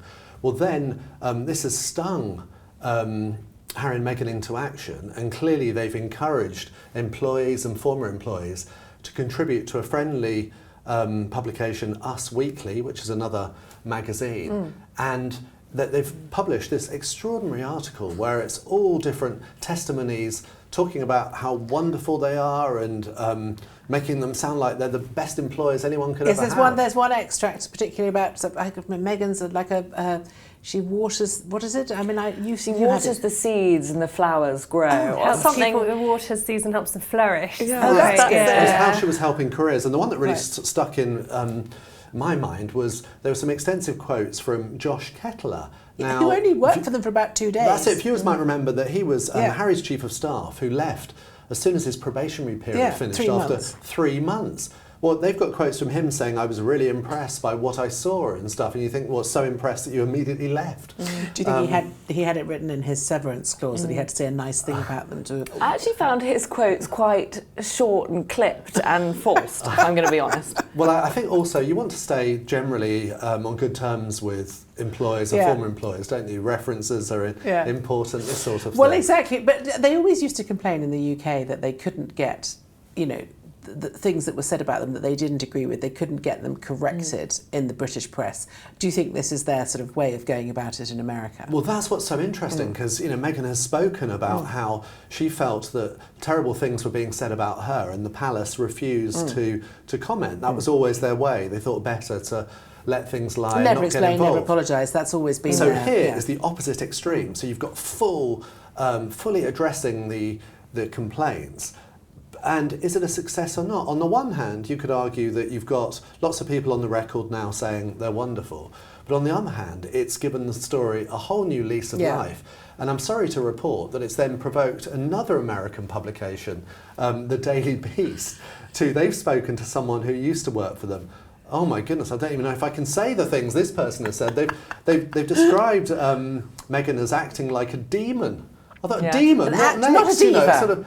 Not a diva, a demon. A demon, things we would never say here, so you can't get much stronger than that. I mean, what next? Spawn of the devil. It might have just been, they might have been hoisted by their own petard. Yeah, so I think, I personally would say it illustrates the wisdom of the palace in not wanting to get into just a sort of daily ding-dong. Yes. And Charlotte, interesting also that Harry and Meghan seem to be sort of very much on parallel paths at the moment. They seem to be doing a lot, but not necessarily together. Yeah, well, she wasn't in New York with Harry all week, and we all know what happened last time they were in New York together. They had that car chase that wasn't a car chase. Yeah, and then she wore some very expensive jumpers, I remember. Yeah, and it just didn't. It didn't really work last time they were in New York. And what I noticed was that after Spare, when there's quite a lot of negative publicity, she sort of disappeared into the background a bit for that time when he rode out the bad publicity. And obviously this week she's had lots and lots of negative publicity around this demon and all these other reports that are coming out. And I've just noticed that, you know, he's sort of taking a step back. He's not sort of doing a walkabout appearance in Montecito with her. No. She just seems to be very Montecito based at the moment, while he's out doing his kind of image reconstruction, sort of alone time. And this weekend he's going to be coming to the UK, and we know that she never comes to the UK with him. So it does feel like, of all times to not be unified, it's just quite an odd choice really, to be doing separate appearances, or for her not to be doing any appearances at all, but clearly having her staff brief out to Us Weekly about, you know, what kind of a boss she is. And also just one other thing is that I just noticed that the coverage of her being a bad boss, sort of did point out that Harry was actually really nice and a really good guy. I thought it was really interesting that whoever leaked that was quite nice about Harry, really. Said he was an enabler, but didn't say anything particularly negative about him, and all the negative comments seemed to be directed at Meghan. Yeah, I mean, I think there's a little bit of underlying misogyny there, isn't there? There always is. I mean, there's this whole narrative that it's always got to be the woman's fault. Yes, I mean, Duchess difficult in high heels is quite sexist language. I mean, I'm perfectly prepared to, you know, accept that she may be quite a difficult person, but I don't think he's a saint. But it also portrayed him as quite wet, you know, as an enabler. So it wasn't exactly positive. It wasn't fully positive about him. But it's the classic trope of the sort of strong, determined woman with a sort of slightly floppy, weak husband. It's quite lazy, I think. I'm sure that's not the truth. Victoria, what do you think their agenda's going to be? Their agendas. I mean, they're sort of separate things. I mean, what, you know? Yeah, I mean, I still think that they haven't. You know, they're busy. They're doing their projects. They're making some public appearances. But I still think we're kind of in the same situation that we were a year ago with. Well, they don't seem to have coalesced into anything really. I mean, her whole American Riviera orchard thing doesn't seem to be going... Exactly. And I think they still haven't built a strong business or brand or identity outside of the royal family, outside of having left the monarchy. No. And we're still in that place with them now. And what Harry seems to be doing a lot of is focusing on philanthropy. And I think, you know, I do still think that his most successful projects that resonate the most with people are the ones that he set up when he was a working royal, so the Invictus Games, his patronage of Wellchild, for example, which we'll see him in the UK for. I think those are the things that resonate most with people that he does. And then Meghan's kind of seems to be maybe more business focused now, and she's got this American Riviera orchard. But is that confusing to people? Do they want to be seen as philanthropists? Do they want to be seen as business people? Are they trying to be everything? And is that really hitting home? Do people really understand what they stand for? I think that in many ways they've tried to sort of jump the gun. You know, what they should have done is gone to America, got their heads down, done some sensible stuff, not done all this kind of, you know, stuff about the people back home. They've expended a lot of their capital actually really quickly. They've sort of, you know, squandered it. I agree, and I think they've tried to be out there and be visible at the same time as building something. So it's like putting the style before the substance in a way. That's what I mean, yes. So it's like had they taken a step back and built the substance of something and then presented it in a stylish way, but it already exists as something very substantial that's been created, What I'm hearing, which is slightly what you said as well, about going back to Invictus and Wellchild, and I'm also hearing Centre Barley, is that Harry's slightly seeking advice and looking backwards a little bit to the peak Harry era. Do you remember when he was doing Centre Barley? He was opening, children's centres in Africa. We loved him. He was seen, holding African children in his arms, playing children, opening hospitals and schools, raising millions and millions for Africa.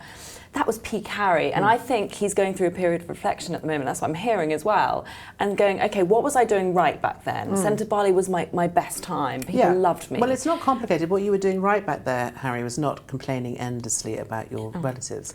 I mean, you have a slightly stronger take, which is that you got a headline saying their Hollywood dreams are in tatters. Well, essentially, they are separating in terms of their strategies. And remember that when they moved to California, it was very much they were going to be the power couple, you know, to rival the Clooneys, or even the Obamas were mentioned.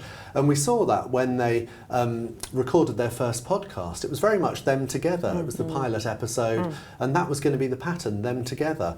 And again, we saw it on their Netflix series. But for whatever reason, whether it's Meghan or it's Harry, they've decided that's not the way to go. So now Meghan's making her own, she has made her own cookery lifestyle series with a company to come, and Harry's on his own. And these things, these Diana links, usually in the past, Meghan would be very keen to be associated with. So it's very significant, I think. And it does feel a bit like Harry's sort of looking over his shoulder, whereas she's very much ploughing ahead. Yeah, well, I think she's... I'd agree with that, sort of slight obsession with his past and the things that he used to be good at, and Diana and all these things. He doesn't feel like he's progressing. Well, he does have his own TV project, about polo, but that feels very much sort of... Well, I mean, polo is the ultimate rich man's sport. It's not. It's quite a niche thing. Really, yeah, it's hard to imagine that will be very popular. No. Whereas there are great hopes invested in Meghan's cookery and lifestyle programme. So they are very much, and it does mean we may see more of Harry in this country, I think. Yeah, I think. Well, that certainly seems to be the way it's going, doesn't it? That he's just decided that she's just not going to come. He's going to do his own thing. She's going to do her own thing. You know, it's exactly. not. It's so not. I think it's a question of watch this space. Yes, and if you contrast it to sort of William and Catherine, who just done that video in which they're very much together. They're very much on the same page.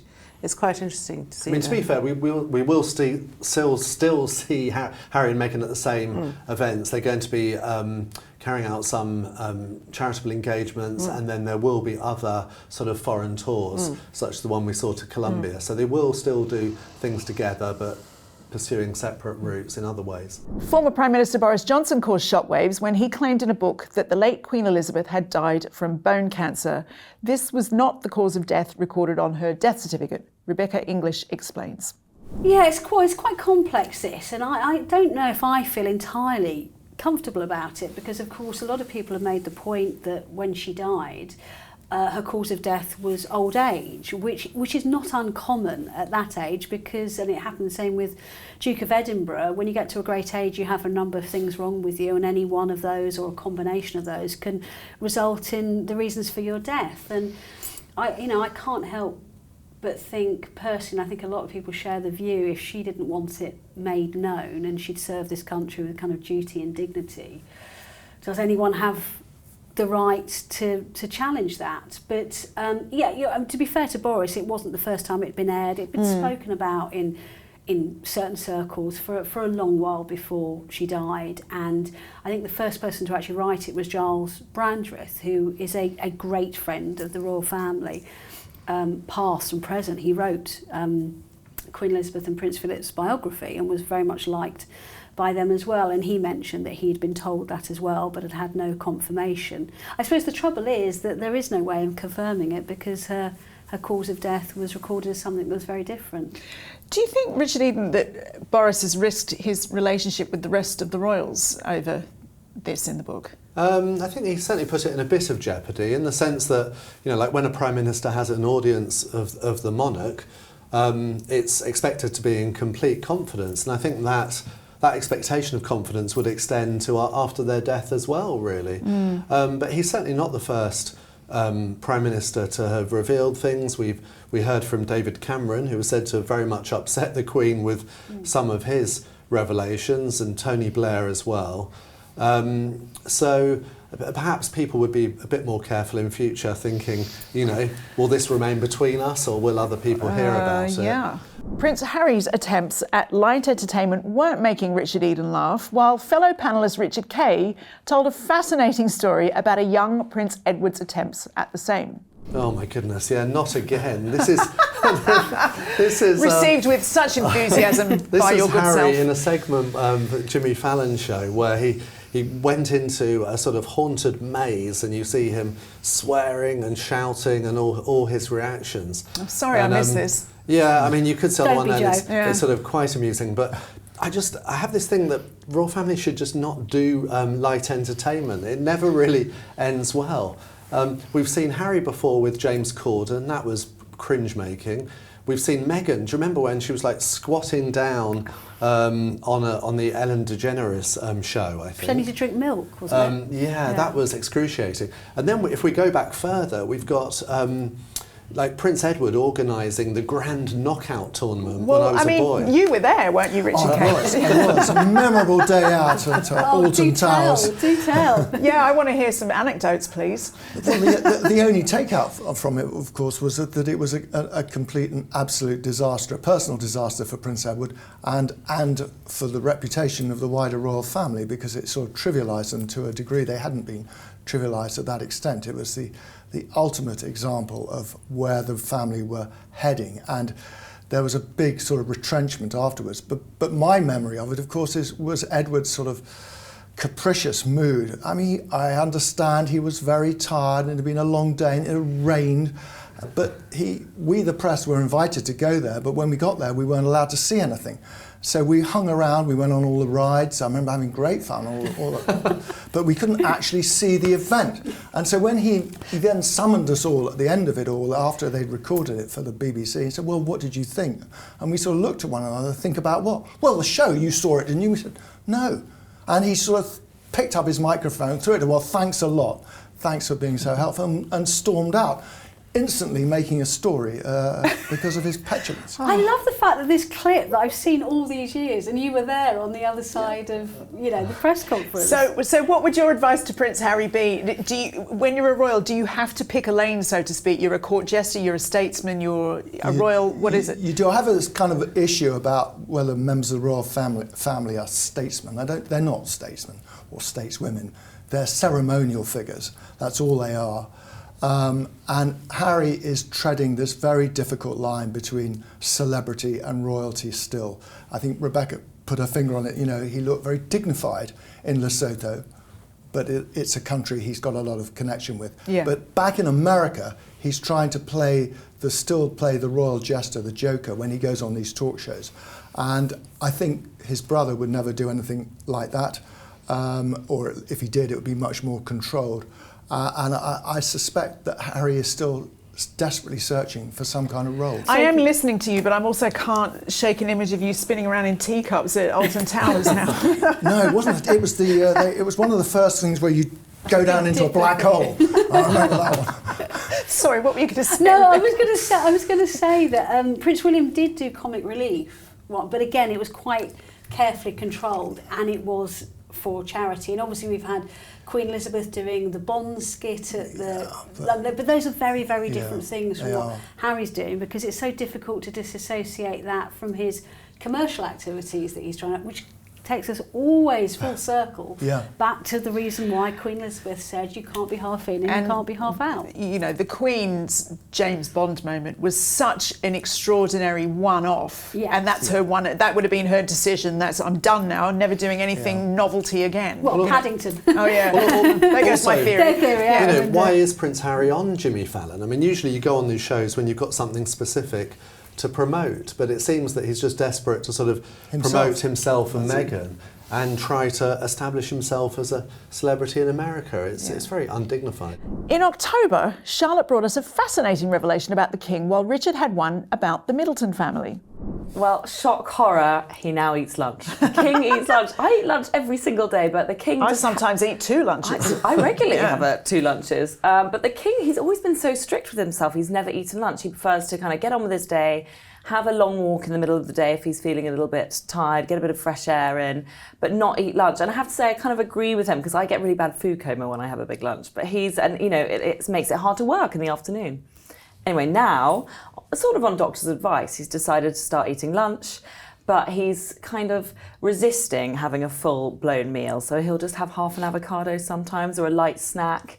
But That's not lunch. He's following doctor's orders, but grudgingly so, just doing the bare minimum he can do, and it's just to give him a bit of energy as he works, because he's working through cancer, So you seem to have an intimate knowledge of the King's lunch. Do you know about breakfast and dinner as well? What is the full dietary complement? Well, Tom Parker Bowles says they have a huge tea time meal. So tea for the rest of us might be sort of a biscuit or something, whereas they go big for the tea time. Right. And then I think he's famous for having an egg at breakfast, isn't he? He loves an egg at every opportunity. He loves his protein. And now he has this light snack as well. Oh gosh, that's the hangry diet for me. He eats very seasonal. He does like a dairy-free day a week. He's because he prides himself, he can still fit into the uniforms that he did 30, 40 years ago. He's never had to go up a size, and let's face it, most of us have had to do that at some point in their lives, but he hasn't. His uniforms have never changed. He's very proud of that, so he's quite parsimonious when he eats. Gosh, I just think if you're royal, the one thing you should be able to do is just eat what the hell you want. I think people think they'll be banqueting every day, don't they? But actually it's big not. Turkey legs, Henry VIII style. Well, he's really conscious of waste. He hates waste. So he actually wouldn't eat a big turkey leg. He'd have a sort of slither of chicken, and then anything left over he'll put in the fridge and in Tupperware, apparently, according to Tom Parker Bowles. I had no idea how fascinating I would find this particular topic. But Richard, to a passage now that's emerged from James Middleton's new book, which shines an interesting light on how Catherine might have met her sister-in-law, her new sister-in-law. Elisa, yes, James's wife. And it's a funny tale. It's that the first time she was introduced to James's family was she was wearing only a shirt of his. She'd been staying the weekend, and she came down and found that Catherine, William and the children had arrived. And they acted as if this was perfectly normal. You know, she was expect to see her in just a shirt, and everyone overlooked that and was very friendly and asked lots of questions, I think, of the new woman in his life. And then later, Catherine remarked, apparently, oh, you know, she seems lovely. And the reason this with that tone, she seems lovely. Okay, maybe with a bit more enthusiasm, you know. But the reason it's of interest is because one of the things that Meghan claimed, the big sort of chilly encounter that she'd had with Catherine, was that she felt that, oh, Meghan was so informal, you know, she was a hugger, they weren't huggers, that she was wearing ripped jeans, and this had gone down badly with William and Catherine. Yeah. Which just seems to be in stark contrast to the way that they met James's future wife. So it's just another of those things that doesn't quite ring true. You know, would Catherine really look down on someone because they were wearing a pair of ripped jeans? Things weren't particularly welcome for Meghan Markle after she was criticised following an appearance on a red carpet in America. Richard Eden tells us about that, while Rebecca tells us about a trip that Edward and Sophie made that honoured the late Queen Elizabeth. Yeah, it is really striking. So this was last weekend. She went to a gala dinner for the LA Children's Hospital, and it reminded me of another event she attended last year, where it was Variety magazine had organised. It was sort of inspirational women event, and it became very undignified in the way that she was having to sort of walk the red carpet like all the, you know, the stars, and there she was giving interviews. And at one point, I remember we showed it on this programme, how she had to be moved on by the person behind her. She was hurried along because she was taking too much time and space. And it was in such contrast, and we saw that again in LA, where she was just another guest at this sort of glittering dinner. And it's just so different to how it was, you know, with the royal family, when you tend to attend events as a patron. You're the royal patron. Other people wait for you. You know, you come in last. And you are treated so much in a more elevated way than even, you know, the biggest Hollywood stars. Very much so. You're there to present a prize or an award, and you're the guest of honour. So just to be one of many, you know, it's very interesting. It is interesting. Now, Charlotte, another former supporter of Meghan's, the Daily Mail's Liz Jones, wrote how she's too gone off her. I'm not sure how freaked out Meghan would be about this development, but what does she have to say? Well, Liz goes to town on Meghan. It says she'd actually block her for her appearance if she was friends with her on social media. If she was friends with her, yeah. But she just talks a lot about how Meghan is very diminished as a personality, and actually in her figure she's kind of shrunken down. She's here's what she wrote. She wrote, Meghan has gone from Duchess to D-list. She hasn't grown in stature over her years in the public eye. She has shrunk as though she's been put through a hot wash. It's a bit harsh, isn't it? Ouch. But I have to say, on the repeat boards behind Meghan, you could see the words sponsored by Costco. I mean, she's supposed to be an A-list Hollywood former actress, former royal, and she's at an event. I mean, I know it's for a children's hospital, and of course it's very noble. Don't knock Costco, Charlotte. I love Costco, but I'm not Meghan. We all know what Meghan thinks about herself. She thinks she is an A-list, and events sponsored by Costco aren't A-list, even if they are very noble and in support of a hospital for children. But I sort of agree with Liz. I think it was too low rent for Meghan. I'm speechless. What do we think? That doesn't happen very often, No, Jo. I know. And Richard, you spoke to a friend of Meghan's who was there, or a former friend who was actually there. Yes, this was Lizzie Cundy, a TV presenter who's British but spends a lot of time in LA. And she was also a guest. She was, another woman, and she was wearing, it was striking because it was a similar red, quite revealing dress. Uh-oh. I'll leave it up to the viewers to decide, who looked better or not. But we spoke to her the next day, and it was very interesting what she had to say. She was very critical. She said that she felt that there was a lack of warmth towards Meghan at this event. And she thinks that LA now has sort of turned against Meghan, that what was the quote? It was something like, Meghan needs LA a lot more than LA needs Meghan. I mean, is it that LA's turned against her? It's just, she's just there now, as you have pointed out, one of the many celebrities. So it's just a bit of a shoulder shrug rather than a, we don't like her. I think it was just noticeable for Lizzie Cundy because she's been at events with royalty before where it's a whole sort of different approach. I should say, though, there is a bit of previous there because Lizzie was one of those people that Meghan befriended when she first came to Britain, and she was quite friendly then with Piers Morgan and other journalists. You could say she was looking for a potential husband at that point. Lizzie was her friend, right? But as soon as Meghan met Harry, it's bye-bye Lizzie. So did she and Lizzie speak at the event? No, I don't think they Okay. exchanged a word, but I think the point is Meghan now considers herself to be far above people like Lizzie Cundy. It's like we've gone back in time to before Meghan was famous. Well, the saddest thing was there was that star of a popular programme here, Made in Chelsea, who was really close to Meghan before. Who's that? What's her name? Millie McIntosh. Oh, Millie, yes. And there was speculation that she might be a bridesmaid at Harry and Meghan's wedding. She wasn't even invited. Oh. Meghan was much more interested in Oprah Winfrey and George Clooney. She felt she was way above the likes of Millie McIntosh. Oh my goodness. And now she's in the same league as them again. Yeah. It'd be nice to be a fly on the wall at an event like that, because obviously I spent my whole lifetime covering these royal events, and there's a genuine buzz in the room when they know the guest Royalty's of honour is coming, going to right. Because I always say about royalty, nowadays anyone can create or buy celebrity. You can become famous out of TikTok, social media, notoriety, but you really can't buy into royalty. It is properly kind of ring-fenced A-list. So there is a real buzz about this. I mean, I've been standing there earlier on this year at a London Air Ambulance charity raising event, and I was standing next to Tom Cruise, and Tom Cruise was like, oh great, William's about to arrive, and you're like, God, yeah, I mean... Like David Beckham, whenever David Beckham meets the royals, you can tell in pictures he's so excited to meet the royal. David Beckham's the most famous guy on the planet. Yeah, he was dwarfed. I met him at an event with the King earlier on this year, and he was saying to me, like, how should I dress him? What should I do? Am I okay to shake his hand? Should I wait to have my hand shaken? Like, he was genuinely nervous. Well, according to Lizzie Cundy, there was far more excitement about Hollywood royalty such as Jamie Lee Curtis at this gala than there was about Meghan. Oh, gosh. Well, let's turn our attentions now to some hard-working royals on their travels. Now, Rebecca, Sophie and Edward have been abroad this week. What have they been up to?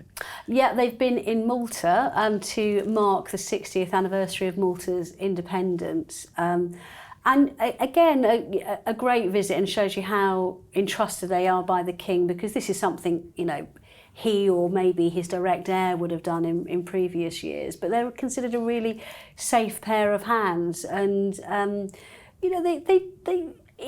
this kind of visit is more standard royal fare, but there was a very moving moment, when they kind of recreated a picture of Queen Elizabeth and Prince Philip when they lived in Malta. Yes. But I can't say too much, but there's some really good things coming up involving those two, particularly She the does like Duchess. to tease. You do like to tease us. We might be able to discuss them next week, so Okay. watch this space. Watch this space. Now, Charlotte, obviously, we've talked before about, often Sophie and Edward's trips do tend to somehow give a nod to the late Queen, and obviously Malta is particularly poignant in that way, isn't it? Yeah, because the Queen and Philip lived in Malta in the very early infancy of their marriage, and it was after that the Queen found out her father, was dying very ill and died. So this was, a really special, magical time for their marriage. That very beginning bit, I remember the beginning of my marriage. It was the best bit, and so how nice. The best is still to come, Charlotte. How nice for this couple who've been, Sophie and Edward have been together a really long time. They're still really in love, and they recreated the moment on the roof of this villa in Malta by the balcony that Philip and the Queen did, and it was just really nice, and I thought it was a lovely tribute to the late Queen. I think it's lovely. Richard, sticking with the Edinburghs, and there's a report from Tom Sykes in the Daily Beast that suggests that maybe there might be a more prominent role for all of them. Yeah, well, this was just Tom noting that Prince William thinks that they're doing an excellent job. They've been given more responsibilities, as we know, as Duke and Duchess of Edinburgh, and that possibly, like something we've talked about in the past, perhaps there'll be a role in the future as working roles for their children. I mean, obviously that's, hopefully a long time ahead, so who knows, but certainly William really values their contribution. And I think the public do more and more as well. Do you not think? They're just sort of like quietly becoming more and more noticed for their hard work. And I think there's been a very core fandom that have always followed the Edinburghs, but I think it is getting out there to a wider public. Because to be fair, in the last few decades, they really haven't put a foot wrong. And, I'd like to think Queen Elizabeth was a pretty good judge of character, and she rated Edward and Sophie. Richard Eden caused a big stir that month as he revealed that Harry and Meghan had secretly acquired a house in Portugal. Harry and Meghan have not had a home in Europe since their lease ended. People saying, they were evicted from Frogmore Cottage, the home they were given by Queen Elizabeth after their wedding. Since then, they haven't had any base in Europe. But what I discovered is that they have bought a home in Portugal. It's on the coast. It's not clear exactly when the purchase went through. Surprising location. Yeah, interesting location. And one thing that is very intriguing is, certainly until quite recently, Portugal had a deal whereby by buying property, you could obtain what they're describing as a golden visa. Now that gives unrestricted access through Europe. And remember that Meghan, despite being married to the son of our king, never actually obtained British citizenship. That's fascinating to me. It really is. I would have thought almost at that level it would be automatic even. No, but they made the point that she was going through the usual processes that we have, and it takes a few years. Including doing that boring quiz that I had to do? Yes, she joked the about... Life in the UK test. She joked about how Harry was helping her with struggling with some of the questions, because they are quite difficult. But the point was, then we thought, well, there's no rush, she'll be here forever kind of thing. But actually she left Britain without ever having done that. So if she has, we don't know, but if she has got this golden visa, it would mean that she can come and go much more easily. They won't be the first members of the royal family to have a home in Portugal. Oh, really? No, it's Princess Eugenie, Harry's cousin. Yep. Already has a home on the coast there with her husband Jack Brooksbank, who actually works for a property company there. Oh, that's all cosy, isn't it? I mean, the thing is, Natasha, Eugenie is close, and with her, and Eugenie and Jack are close. So it makes sense for them to have a little bolt hole somewhere in Europe. Bit of a long way for a famously ecologically minded couple to come from Montecito for holidays, isn't it, to Portugal? Yeah, I checked. I think the quickest flight from LA to Portugal is about 12 hours. So, that's a pretty long flight. And yeah, it's a criticism that the couple often get that, particularly Prince Harry, who's been involved in sustainability and travel efforts, that, whether you're flying on a private jet, which is obviously worse than a normal flight, or just flying regularly, then that's not great for the environment. So I imagine critics will have something to say about that. And do you think, Charlotte, also some people here might be surprised at this development? I think some people might be, because Portugal's kind of an unexpected pivot for them. But actually, I know of quite a few families, because of this golden visa thing, British families have gone over there lately. It is a bit of a trend over here in the UK, actually. People going over there. Over the last 4 or 5 years, people have been going over and taking advantage of some tax breaks as well. I'm not saying they have, but there are some tax breaks to being in Portugal at the moment. So it's a bit of a well-trodden path. But yeah, it's definitely a surprising move for Harry and Meghan. And what do you make of this visa business? Is there much to that? I think there is. I mean, we should point out that it's known that Harry and Meghan visited Portugal actually last year. At the time, it was thought that they were staying with Eugenie and Jack. And house hunting. Yeah, who knows? But that, interestingly, so that was when they came to Europe for the Invictus Games in Germany. So they tied it in with that. So the great thing about Portugal is it's somewhere that they can. Remember, they're doing a lot of travelling. We've seen them on their sort of quasi-royal tours to Nigeria, to Colombia. Apparently others are planned. So this kind of gives them that base. And I made the point in an article for Mail Plus today that it very much emphasises them as the alternative royals. You know, they're building this sort of court. They want to be international royals carrying out duties around the world.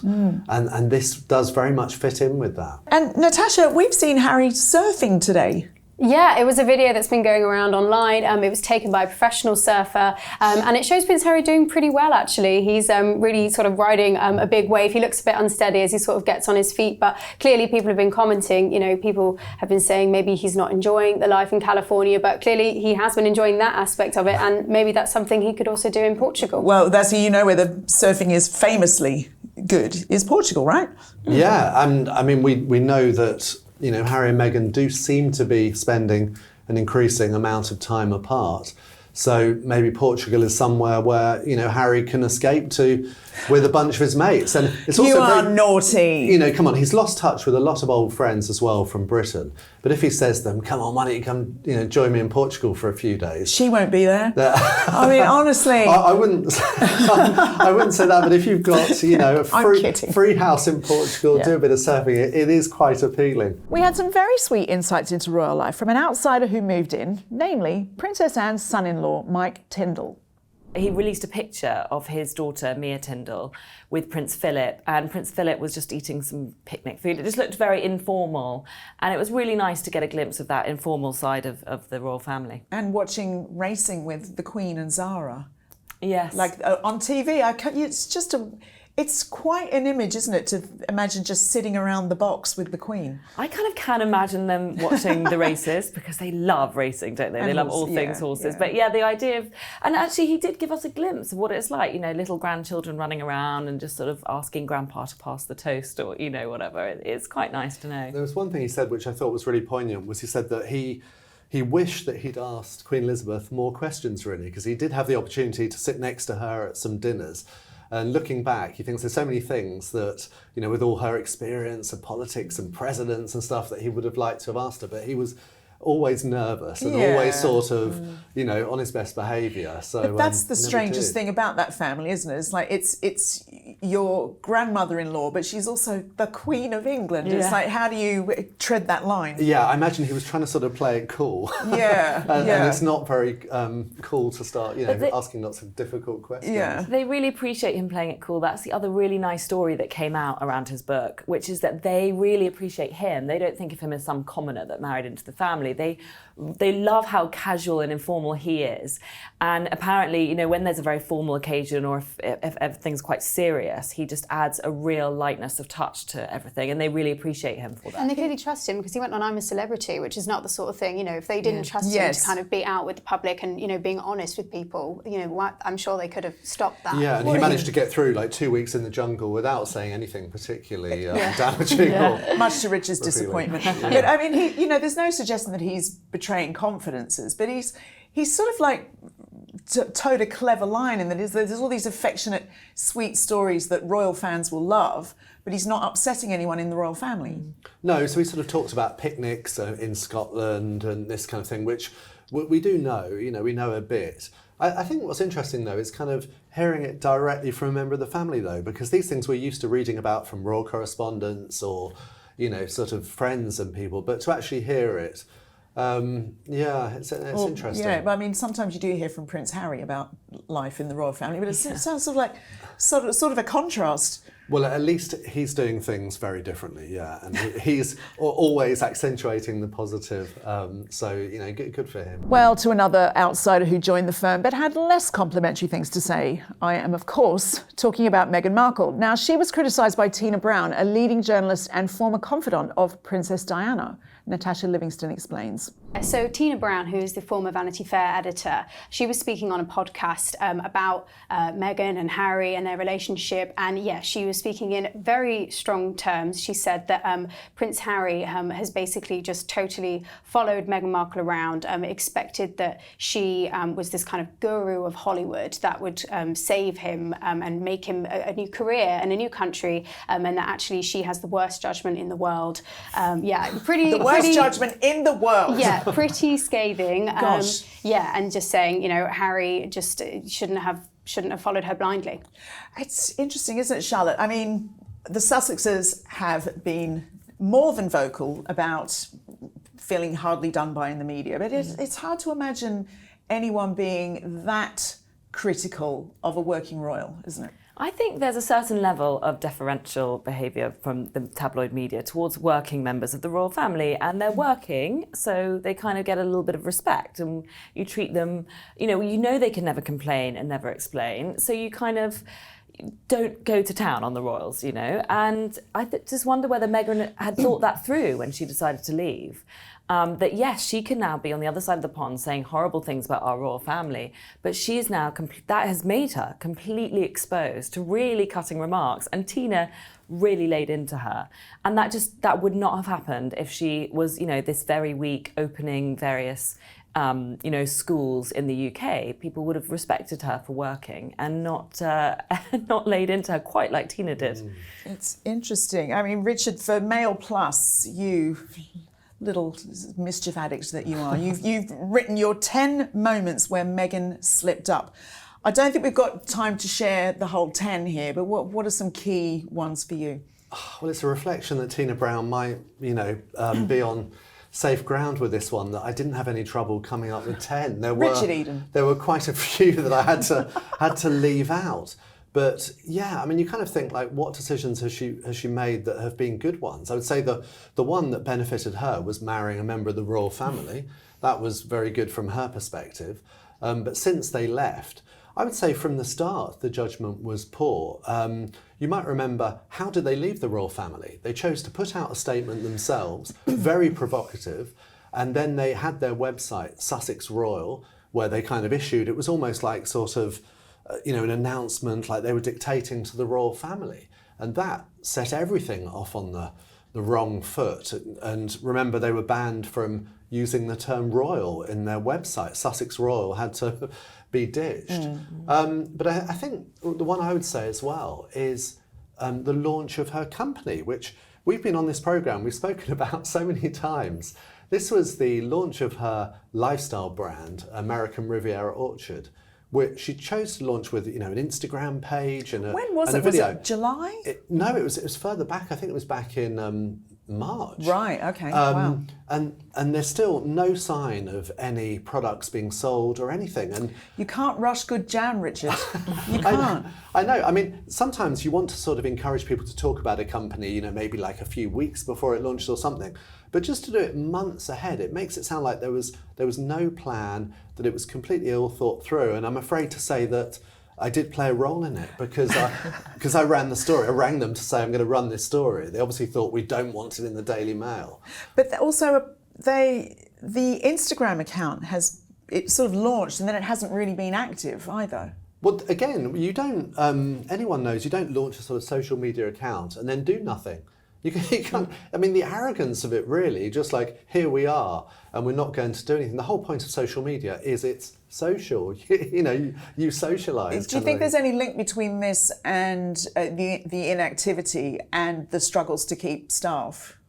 Well, I think it's definitely been launched before it's ready. That's kind of self-evident, and I think it's next year, there's talking about when something might happen, but it's things like that I think essentially it's all about impatience. I think Meghan just, remember how wonderful it could have been for Harry and Meghan if they'd been part of the royal family. Queen Elizabeth was giving them roles, wonderful roles that she thought would keep them happy on the world stage. But no, Meghan just couldn't just stick with it just for a few years. It's all about impatience. Earlier in the year, before she had announced her cancer diagnosis, Princess Catherine was the subject of some horrible conspiracy theories online. A new report suggested that some of those were created and pushed by so-called bots based in Russia. Victoria Murphy explains here. This is this recent story that the British government has sanctioned 3 agencies and 3 individuals, 3 Russian agencies and 3 individuals who have been accused of spreading misinformation, causing disruption online, specifically when it comes to undermining Ukraine. However, this has become a bit of a royal story as well, because back in March, researchers in Cardiff linked this disinformation network to that huge spread of misinformation that there was around Catherine and around the time before she'd announced her cancer diagnosis. So it's an interesting one, because these sanctions that have been imposed by the government, sort of a wide range of sanctions, but including, importantly, internet sanctions. So people here won't be able to see that material that is spread by those disinformation networks. So the question, I suppose, is, had those sanctions been in place back in March, would we have seen what we saw to the level that we saw it, of that information that was spread online? Or is the problem more diverse than that? Are there more than just that network going on? So we won't necessarily know for sure how this changes things moving forward. I mean, Richard, the way Victoria explains that so well, it's almost like this Japanese knotweed. We don't know where the beginning and end of false information is. How does an ordinary member of the public trust? Well, it's incredibly hard. And as Victoria said, how much of all that social media mayhem back at the beginning of the year surrounding Catherine's illness was being driven by these Russian bots? I mean, the suspicion has to be quite a good deal. And it makes it very difficult for the ordinary person to sort of extrapolate what's right, what's wrong.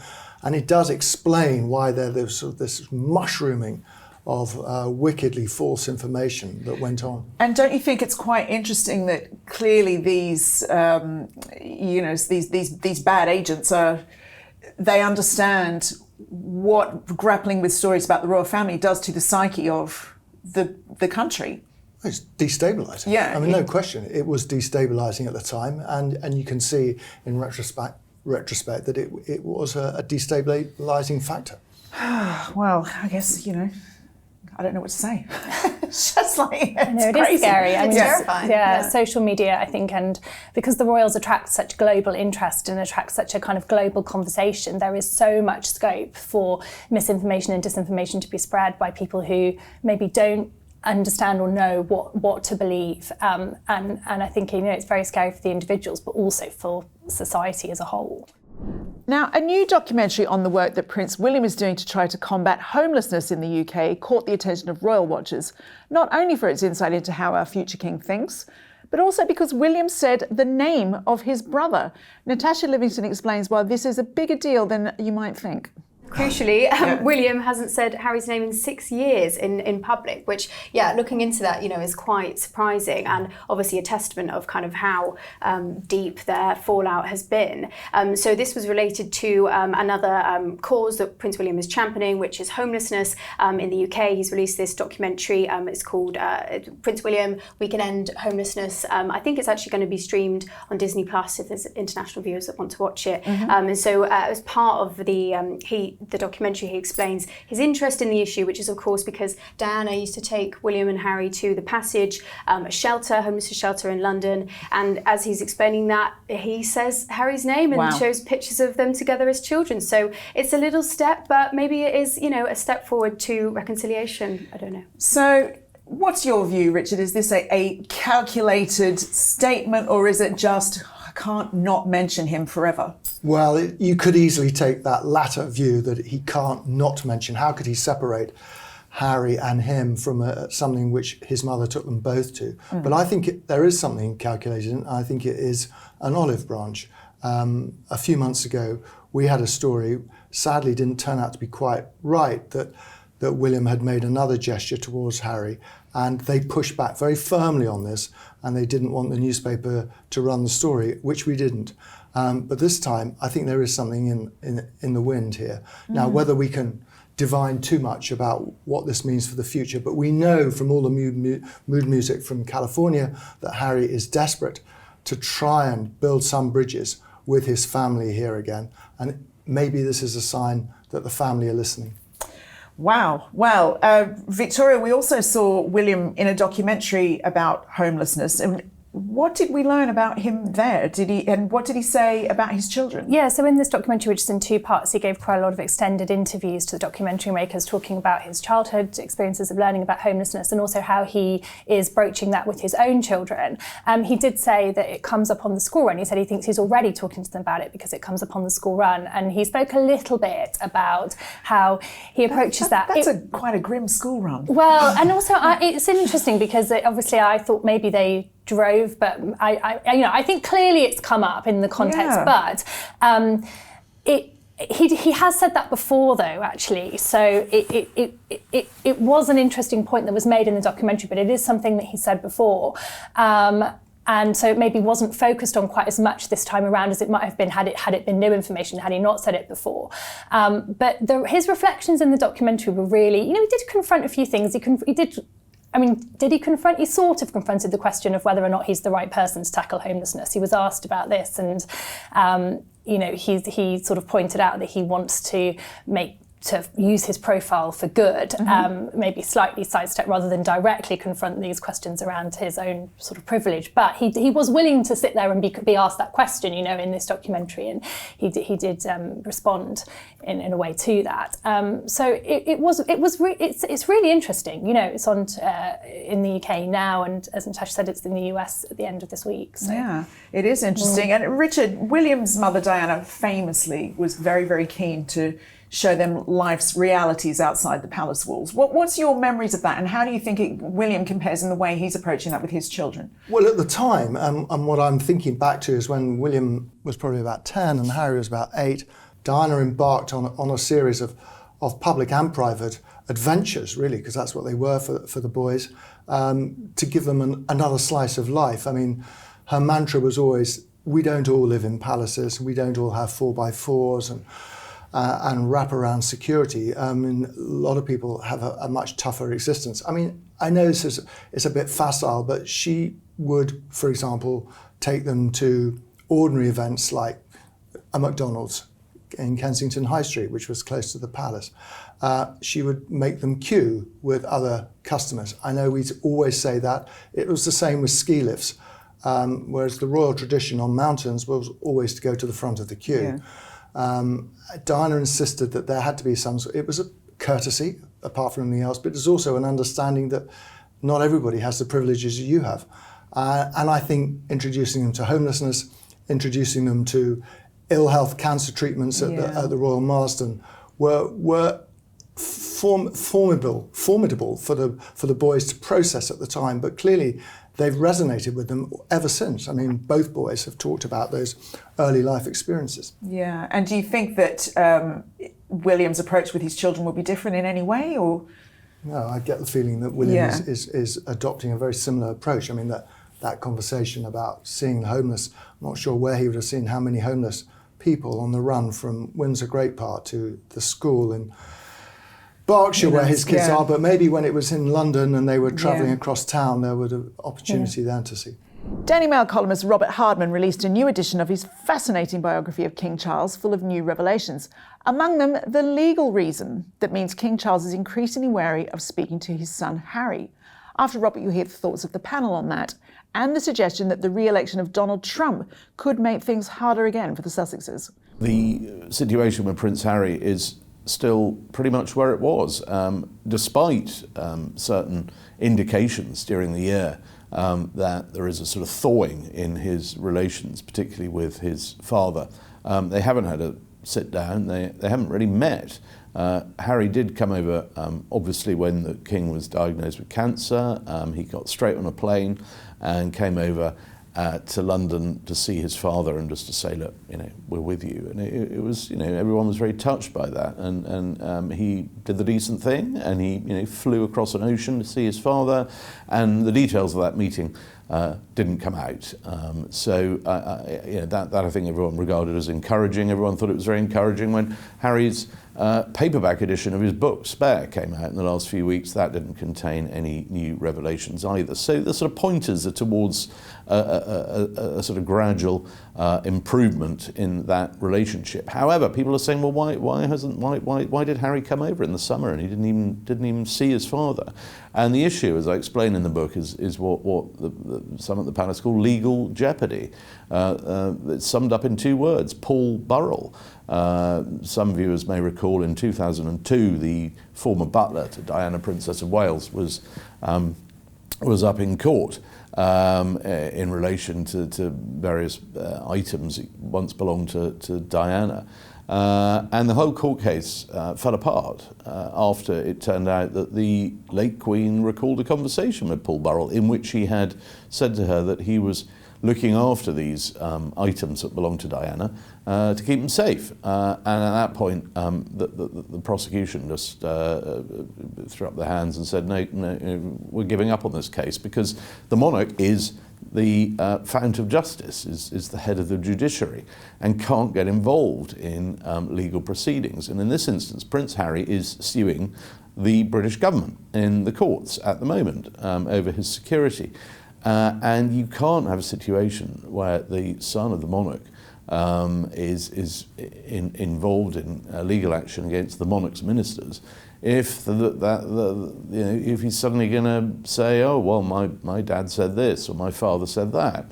And I think what people have learned from the publication of Harry's book is that he is prepared to chuck private family conversations out into the open, and they're not always accurate. And one story that particularly sprung to mind was his description in the book Spare, and it talks about the sort of lonely schoolboy who's told by some flunky that his beloved great-grandmother, the Queen Mother, has died, and it paints a picture of this poor little Etonian in his study learning this sad news.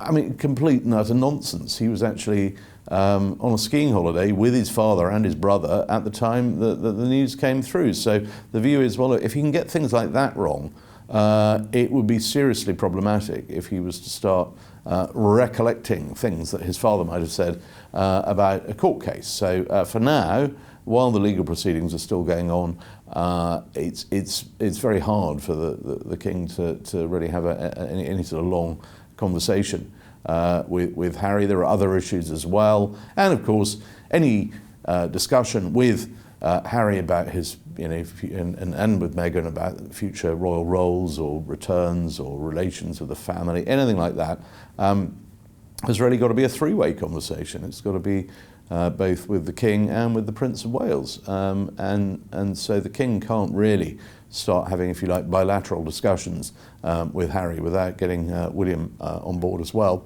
And at the moment, it seems that there is no appetite for that coming from the Prince of Wales. So I think the situation is very much on hold.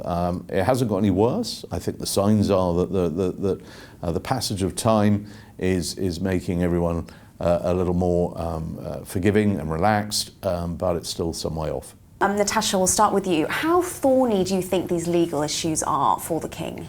Yeah, it's really problematic because we know from the past that when King Charles talks to his son, Prince Harry, he can't trust that conversation is going to remain private. And then that means that if they talk about any of these, the court issues going on, any of these legal issues, if that is ever leaked, it's hugely problematic for the King because he's head of the judiciary. So he's effectively, in charge of the court system here. So any of those conversations, if they're leaked, it could topple the court cases. So yeah, legal jeopardy, I think, is the phrase used in Robert's book, and it really is that serious. And Charlotte, do you think that Harry understands how difficult this is for his father? I think in the early days of the security issues, he had no idea. He seemed to think his father could click his fingers and make it all go away and just give him security. He didn't realise how much nuance there was. And it's been dragging on for months and months and years, so it's taken a long time, but I get the impression that the penny might have finally dropped because we're hearing more and more sort of mood music from the Sussexes that Harry wants to communicate with his father and is realising why, when he sees his father, the meetings are so short, if they happen at all. It's because Charles can't speak to him, he just can't trust him. So the sooner this all gets ironed out, the sooner they can repair their relationship. And I think Charles does want to make up with his son and he does want to see his grandchildren, but he can't keep meetings, for longer than 45 minutes in case he says the wrong thing. It's difficult. And Richard, the name Paul Burrell cropped up as a stark reminder of how difficult it is for the royals when they get dragged into the courts. Yeah, I mean, it's easy to forget what a huge case that was. I mean, it was, due to be a massive case. It was all about what, Diana's possessions were exactly, what had Paul Burrell taken in for safekeeping. And the fact that it collapsed at the 11th hour because Queen Elizabeth, suddenly remembered or made public something which she had been told. The whole case collapsed. So it was a big embarrassment, and that's something which really will still, even all these years later, will still play on minds at the palace. Something they want to avoid at all costs. And Natasha, there was a wry comment in Hardman's book about Harry's decision not to stay at Buckingham Palace when he last visited. Yeah, so the official reason given by Harry's team was that because of security concerns, he didn't want to stay at the palace or any of the palaces, and would choose to be at a sort of anonymous hotel where people didn't know exactly where he was staying. But palace aides told Robert Hardman that they didn't really understand this because the palace is obviously very protected and guarded, and so they made a little joke that maybe he was afraid of mice, which is a little salty. Indeed. And Richard, sticking with Harry, to a topic you've written about in your newsletter this week, Donald Trump, of course, elected president again in the USA, probably not top of his agenda right now, but do you think that this could mean something for the Duke and Duchess of Sussex? I mean, will it implicate them in whether they stay in America? I think it is a real problem, yes, because suddenly America's become a much more hostile environment for Harry and Meghan now. Meghan is on record, she's criticised, she said very unpleasant things about Donald Trump before she married Prince Harry. And there have been several statements from Mr. Trump and from members of his family that they're not big fans of Harry and Meghan either. So you've got that, so it's a more kind of unpleasant environment for them. But also you've got the question of Harry's immigration status. We had a think tank, the Heritage Foundation, demanded some answers. They wanted to know what exactly that he'd put about his past drug use, which is something which would prohibit others from moving to the States.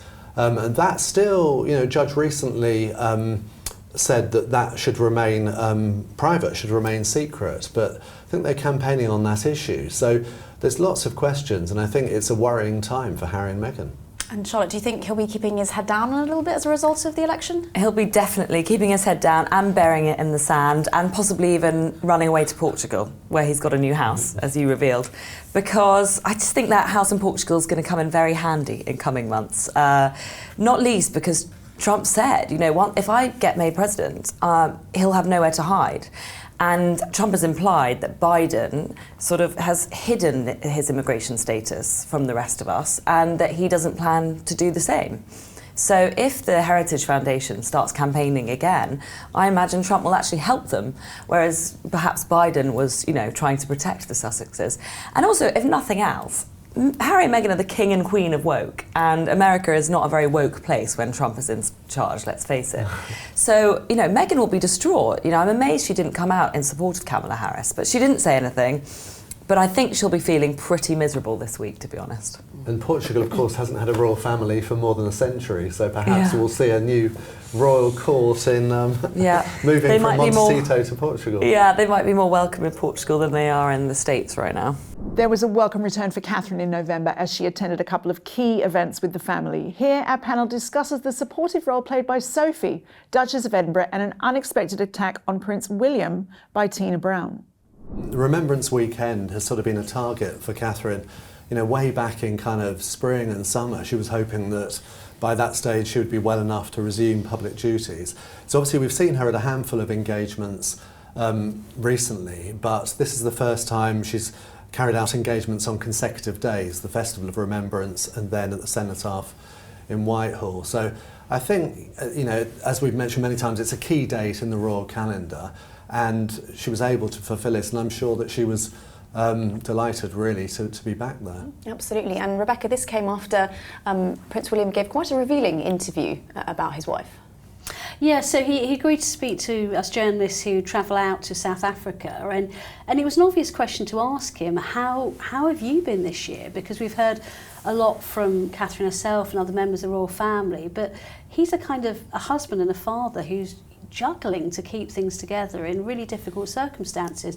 And actually, he really openly admitted that it had been a brutal year and probably the worst of his life. You know, I thought it was a really honest answer to, you know, a kind of an honest question. And he, unusually for him, he made no bones about it. But the one thing I would say that was a real joy about being in South Africa with him is how much better he seemed. He just seemed to me to be in a much better place. And I think he wouldn't have gone out to South Africa if he hadn't been happy with the way Catherine's recovery is going.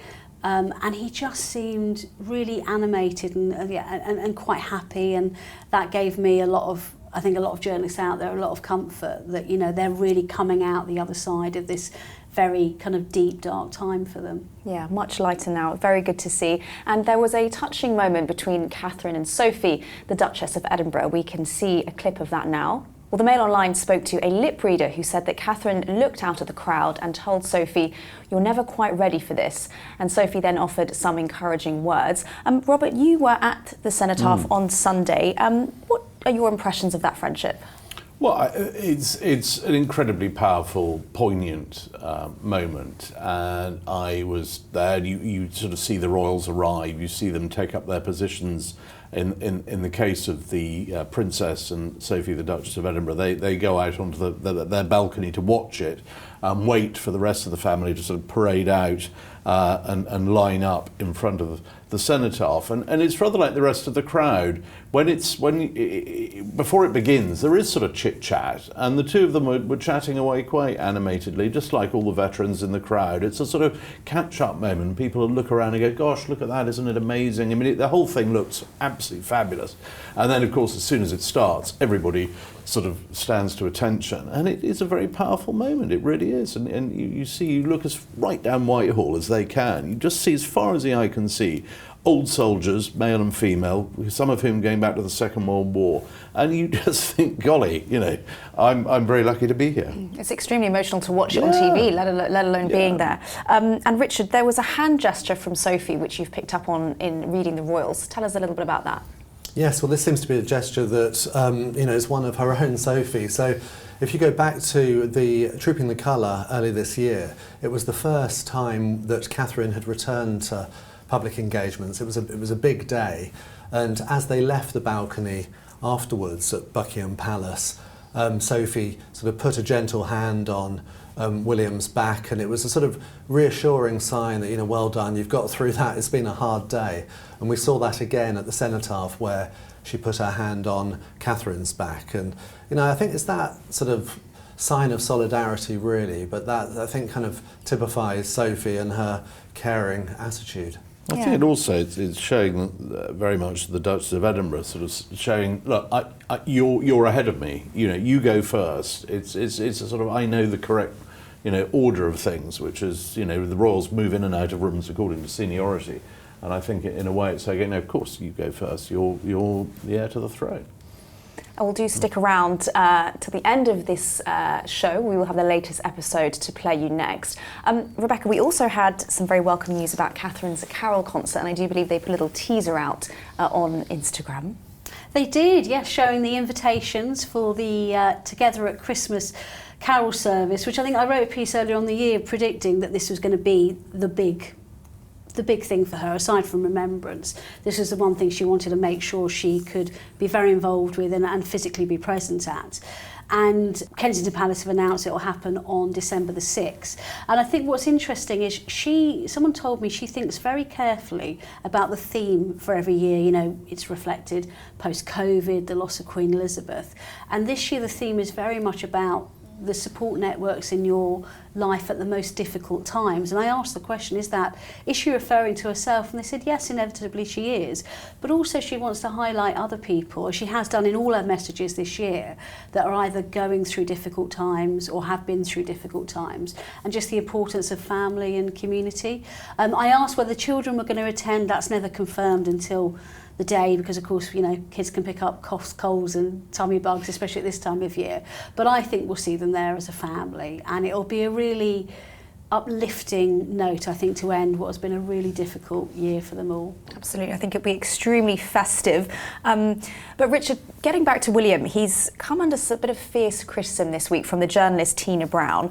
What did she say, and what do you make of her comments? Yes, Tina Brown's never one to be shy with her words, and these were particularly vicious, I must say.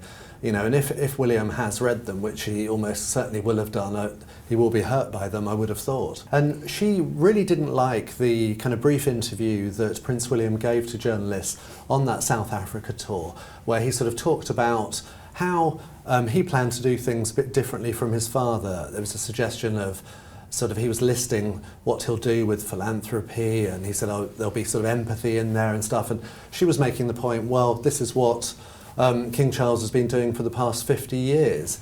So that sort of annoyed her. And then she also said, even more controversially, that what Prince William lacks is someone to bring him down a peg or two. She said that he really misses Prince Harry, who she thinks was always very good at bringing him down to earth, maybe being a bit rude or whatever, and that she thinks now he's just surrounded by sycophants. So an interesting point, but I have to say I really strongly disagree with her. I think it's ridiculous. You know, this idea that what Prince William needs is his brother back. I think that's the last thing William needs is Harry back. So I really disagree with her strongly. Well, Rebecca, those with long memories might remember the King when he was Prince of Wales, came in for a lot of criticism on how he did this. I mean, do you think these are sort of vicious attacks, or do you think this has been something that, you know, we've seen before?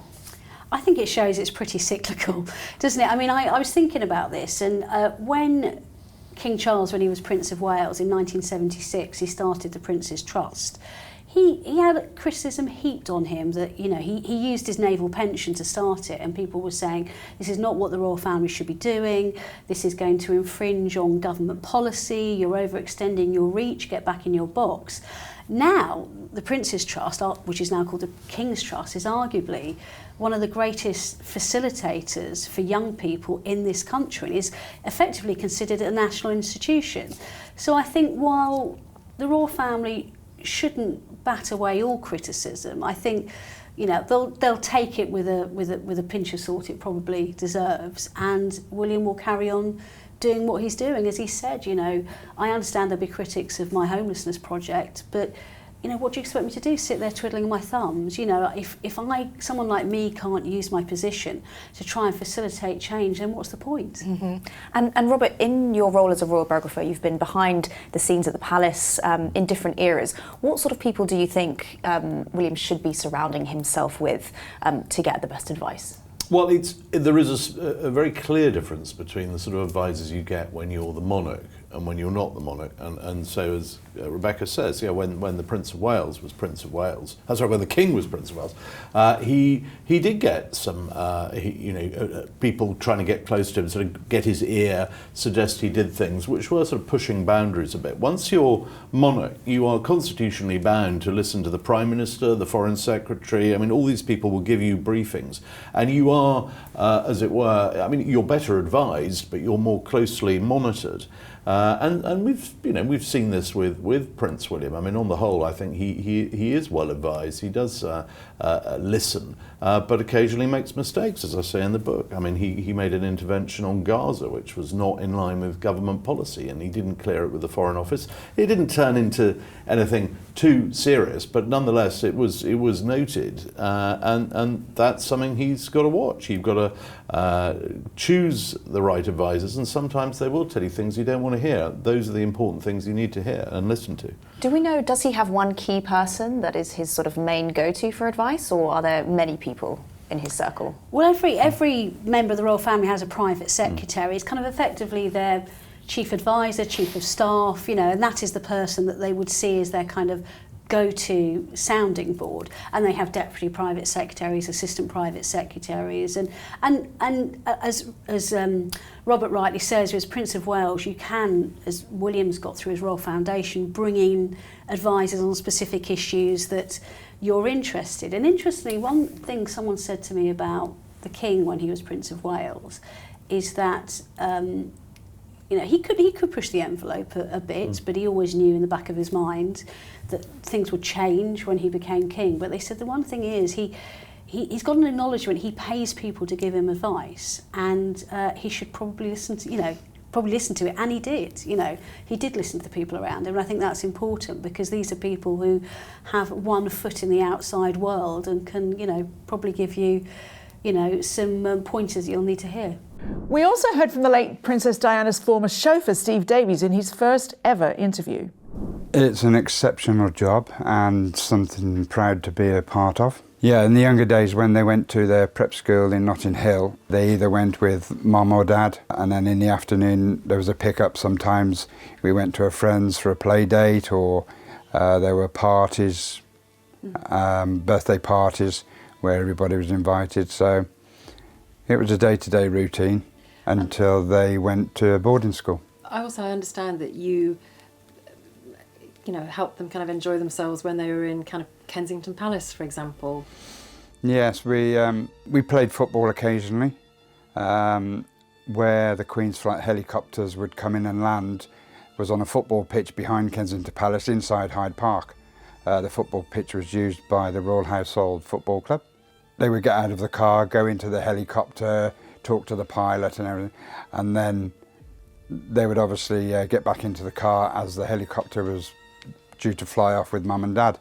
So after the helicopter had gone, because we were up there on this football field with quite a huge area of grass, we occasionally had some fun, and I could sit Harry or William on my lap and I would do the pedals, and then they would have some fun, you know, with the steering wheel, and we'd do a few handbrake turns and stuff on the grass, which it was flat grass and it was very easy. But it was great fun, they loved that. Obviously you were very intimate with the family, you were very kind of, you were up close with them, and you were driving Diana at one of the most vulnerable, extreme points of her life, and I know that you drove her on what's come to be known as revenge dress night. So how did that happen? That's right, I'm aware of the revenge dress now. At the time, it wasn't that obvious to me. The dress was a little bit revealing at the time for what I thought was maybe just to visit some art. And I said to the princess then, you know, if I wasn't working tonight, Mum, I'd take you out myself, which she thought was quite funny. How did she respond to that? Oh, she said, thank you very much, Steve. So, and we went on, I went on with my duties, and we drove down, and, you know, the rest is history. After the separation, she decided that she didn't really need protection the whole time. Mm-hmm. Maybe a couple of times a week I'd come in a little earlier because she wanted to go to the gym at Chelsea Harbour Club. Yeah. As a chauffeur, obviously, my weapon is the car. Yes. Other than that, I could only visually protect her, you know. If I saw something or I thought something was going to happen, I could have said something, but I wasn't allowed to carry firearms or anything as a civilian. I myself was doing reconnaissance to venues that we were going to be visiting the next day, where we would arrive, where we would stop, all this kind of thing. And that's how it went. And I do on occasion remember running over a few paparazzi toes and things, but all in a day's work. I'm glad I did it. I was very lucky to have done it. She'd be very proud of both William and Harry, you know, and maybe that would have been a different course for Harry if she'd still have been around as well. Who knows?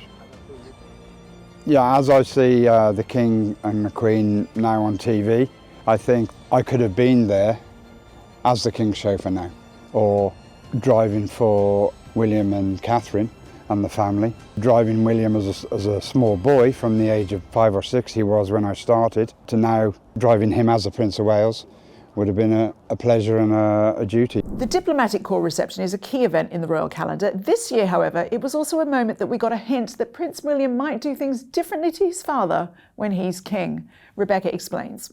All of the diplomats, the ambassadors, the high commissioners, that are accredited to the UK are still accredited to the Court of St James, which used to be the official leading royal palace, even though it's now the seat of power is Buckingham Palace.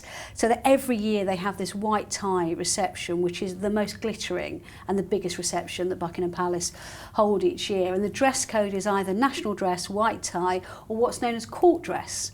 And court dress involves traditional breeches, the garter, the Order of the Garter worn around the knee, knee-high socks, and, you know, King Charles was resplendent in it. He did look very, very glam, I must say. Richard, appears that William, however, we know he's not such a fan of these more traditional costumes. Was he wearing it? No, so William was at the event, but he opted for white tie, but then just with regular trousers. So bit of a disappointment, really. You know, it would be great to see him in those silk stockings and breeches. And it's a very interesting question because he has worn them before. I think it's back in 2016 he wore them, and Catherine was there with him on that occasion. And I have to say, in the pictures I've seen, he did look a bit uncomfortable.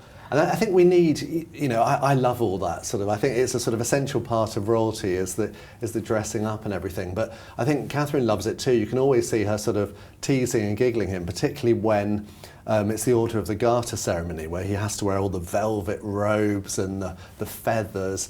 That's always fun. So I think it needs to be made clear to him that, you know, if he isn't going to be king, he's got to get those breeches on. Yeah, we love the pomp and ceremony, and Charlotte, he did wear them when the late Queen asked him to. Yeah, as Richard says, in 2016, I think that's the last time I can remember seeing him in tights and shiny shoes. But, you know, of course he would never say no to the Queen. She is, you know, the monarchy was all about tradition under her. But things have to move on, and when he's the king one day, I honestly think, having grown up with William all my life, I just can't imagine him walking around in tights and shiny shoes. It's just crazy. And this is a guy that doesn't wear a kilt even. And he looks very uncomfortable when he does wear this traditional stuff. You know, even now, he still wears the big feathery plume. And you can just see him sort of rolling his eyes almost. It's because he's a modern man. It's a modern monarchy, and he shouldn't be wearing tights at the age of 43 or whatever he is. Do you think it doesn't fit in with his brand? It doesn't fit in with his brand. I mean, we saw him in South Africa wearing a really cool natty jacket and trainers.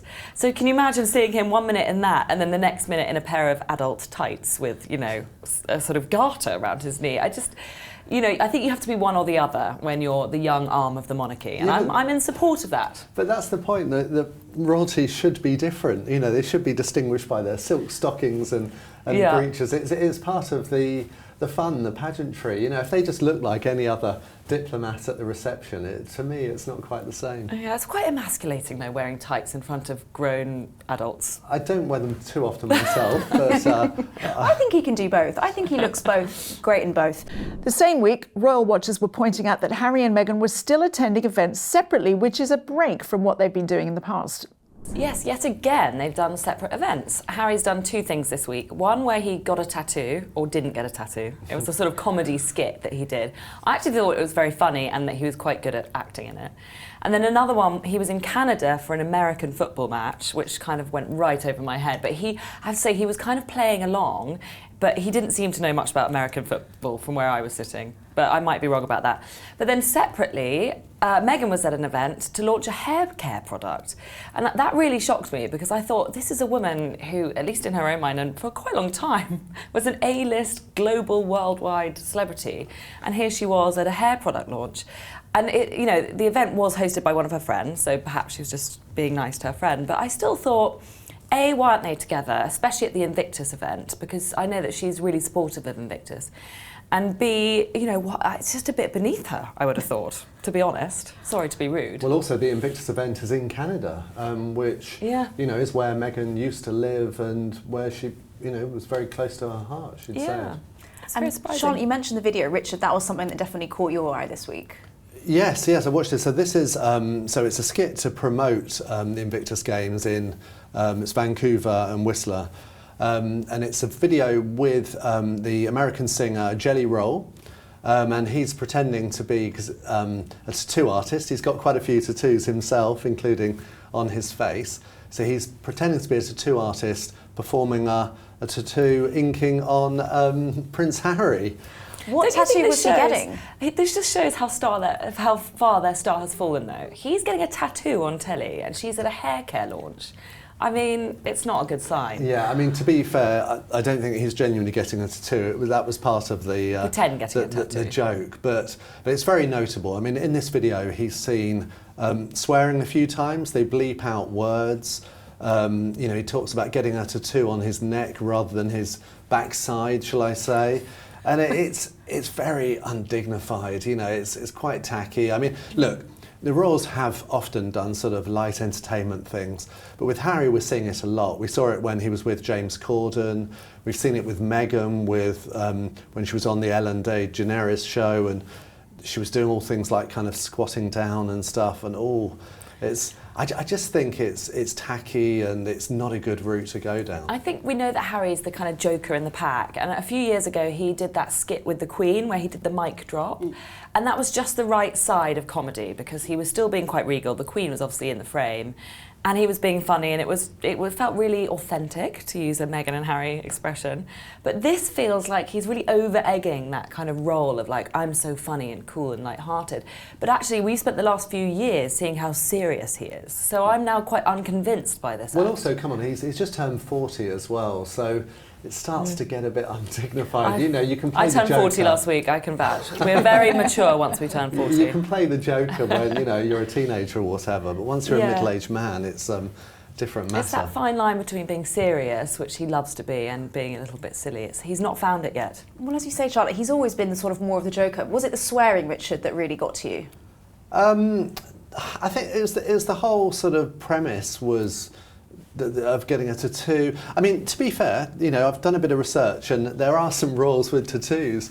It was the, let's get his name right, it was Prince Alfred, Duke of Edinburgh, back in the 19th century.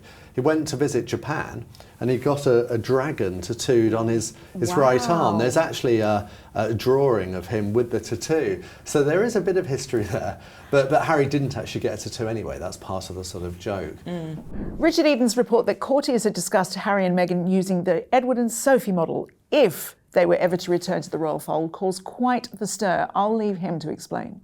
Yes, I mean, people have been highlighting to me how if Harry and Meghan are to come back to the royal family and resume royal duties, which seems increasingly possible, they need to follow the model of Edward and Sophie, who, we forget now, but they also tried to have business careers in television production in the case of Edward, and then in public relations for Sophie. And they ended amid sort of scandals at the time. But they stopped doing that and they just focused on royal duties. The Queen Elizabeth very much helped them with that. And they've been embraced, they've worked their way back into the affections of the British people.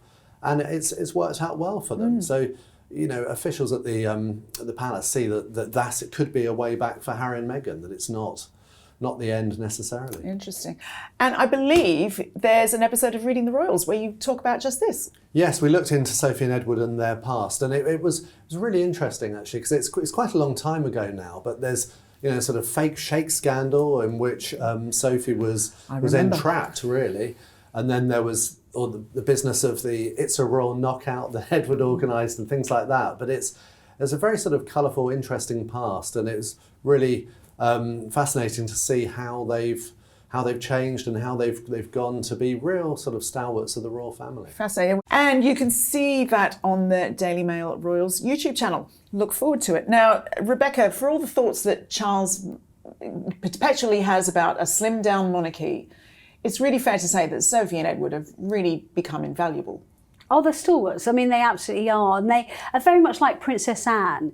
They're out there day in, day out, doing all the stuff we, the British people, as well as Commonwealth and realms, expect of our royal family, which is the ribbon cutting. It's going on a wet Wednesday to a village hall in the middle of the countryside and saying thank you to all the volunteers that keep the community going. And we need them to do those kind of things, as well as the kind of the glamorous film premieres and the state banquets, and that's what they do. But they also do their own things as well. I mean, with the Duchess of Edinburgh, really passionate about highlighting the issue about the use of sexual violence in conflict. We've got Edward doing loads of work with young people, having taken over the Duke of Edinburgh awards, but through his own charities as well. And I mean, you know, when it comes to Edward, he's not the most instantly recognisable member of the royal family to the man on the street. But earlier on this year, I spent a day with him and interviewed him to mark his 60th birthday. And we went to this hospital and we went to a ward where there were dementia patients on, sadly. And he put on this plastic pinny and got a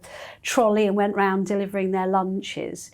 And there was a lady there, and I always remember her with her mum, and her mum did warn me and the staff and said, look, she's not quite always with us. And the minute she saw Edward, it was like a light came on in her eyes, and she went, I know your mum. And we did kind of wonder where this was going, but she was like, no, your mum was the Queen. And I remember being taken with my sister to Buckingham Palace when we were little, and my sister poked her head through the railings of the palace and got them stuck, and the guards had to take them out.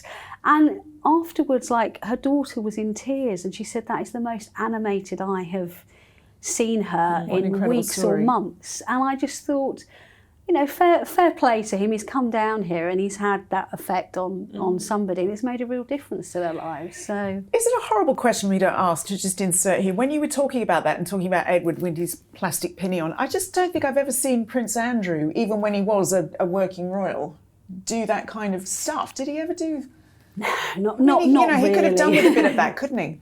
Yeah, I mean, I was really impressed with Edward. He was a lot more human and approachable that I think even I, covering the royal family so many years, had realised, really spending time with him. And I've done a few days like that with Andrew, but it was more, he liked to be the kind of the person directing things and the kind of the thick of it, and the, you know, doing the trade ambassador role and telling people how wonderful he is and what advice they should take. I mean, no, he did do some good work as well. That's maybe slightly unfair of me, but it was in a very different way from Edward and Sophie, I have to say. And speaking of that, Charlotte, that shy, retiring wallflower of a journalist, Tina Brown, very well-connected journalist, has written something else this week that might link to this. What's she been saying? Yes, she's written in her Substack that Clive Alderton might be looking to retire. And Clive Alderton is famously the WASP. He's the principal private secretary to the King. And he is very much the sort of guard against all bad things that might happen to King Charles, including interactions with Prince Harry. And Prince Harry has said how he loathes this man, the Wasp.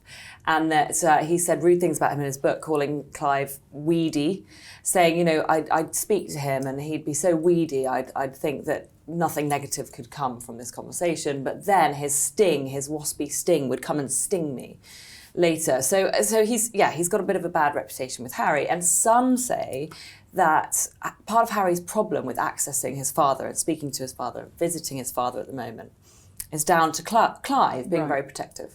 So if it's true, what Tina says, that Clive is leaving, then it might mean there's a way back in for Prince Harry. What do you make of this, Rebecca? Now, obviously, Clive Alderton is clearly very important, but is he actually the kingpin, like the main block between Harry and Charles? Well, I mean, all of the private secretaries are the person that most has their principal's ear. And so when it comes to the monarch, that is a very important position. And so Clive has kind of held that position for several decades in and out. He's left briefly to go off and be an ambassador in Morocco, but he's come back. So they do hold a lot of clout within the court. The one thing I would say, though, is that ultimately they still... the monarch is still the boss, and you know, the decision lies with them. And I like to think that they kind of appoint people, you know, perhaps who have the same thinking as him. So he has a lot of influence, the king, of no doubt that is true. But ultimately, you know, the king is, I think, of the same opinion as Sir Clive is. And don't forget, these people are not expendable. I mean, Queen Elizabeth effectively sacked her private secretary, Christopher Gite, who served her loyally for many decades. And actually, a lot of people I know think that was probably one of her very rare errors in the way her court operated, because he was a very safe pair of hands. And the trouble is, when it comes to Harry, he's not very good at accepting his own culpability, I don't think. And I understand the court must be a very difficult place to navigate, especially when you're at the heart of it. But I think it's very easy for him to build people like this up as the bogeymen.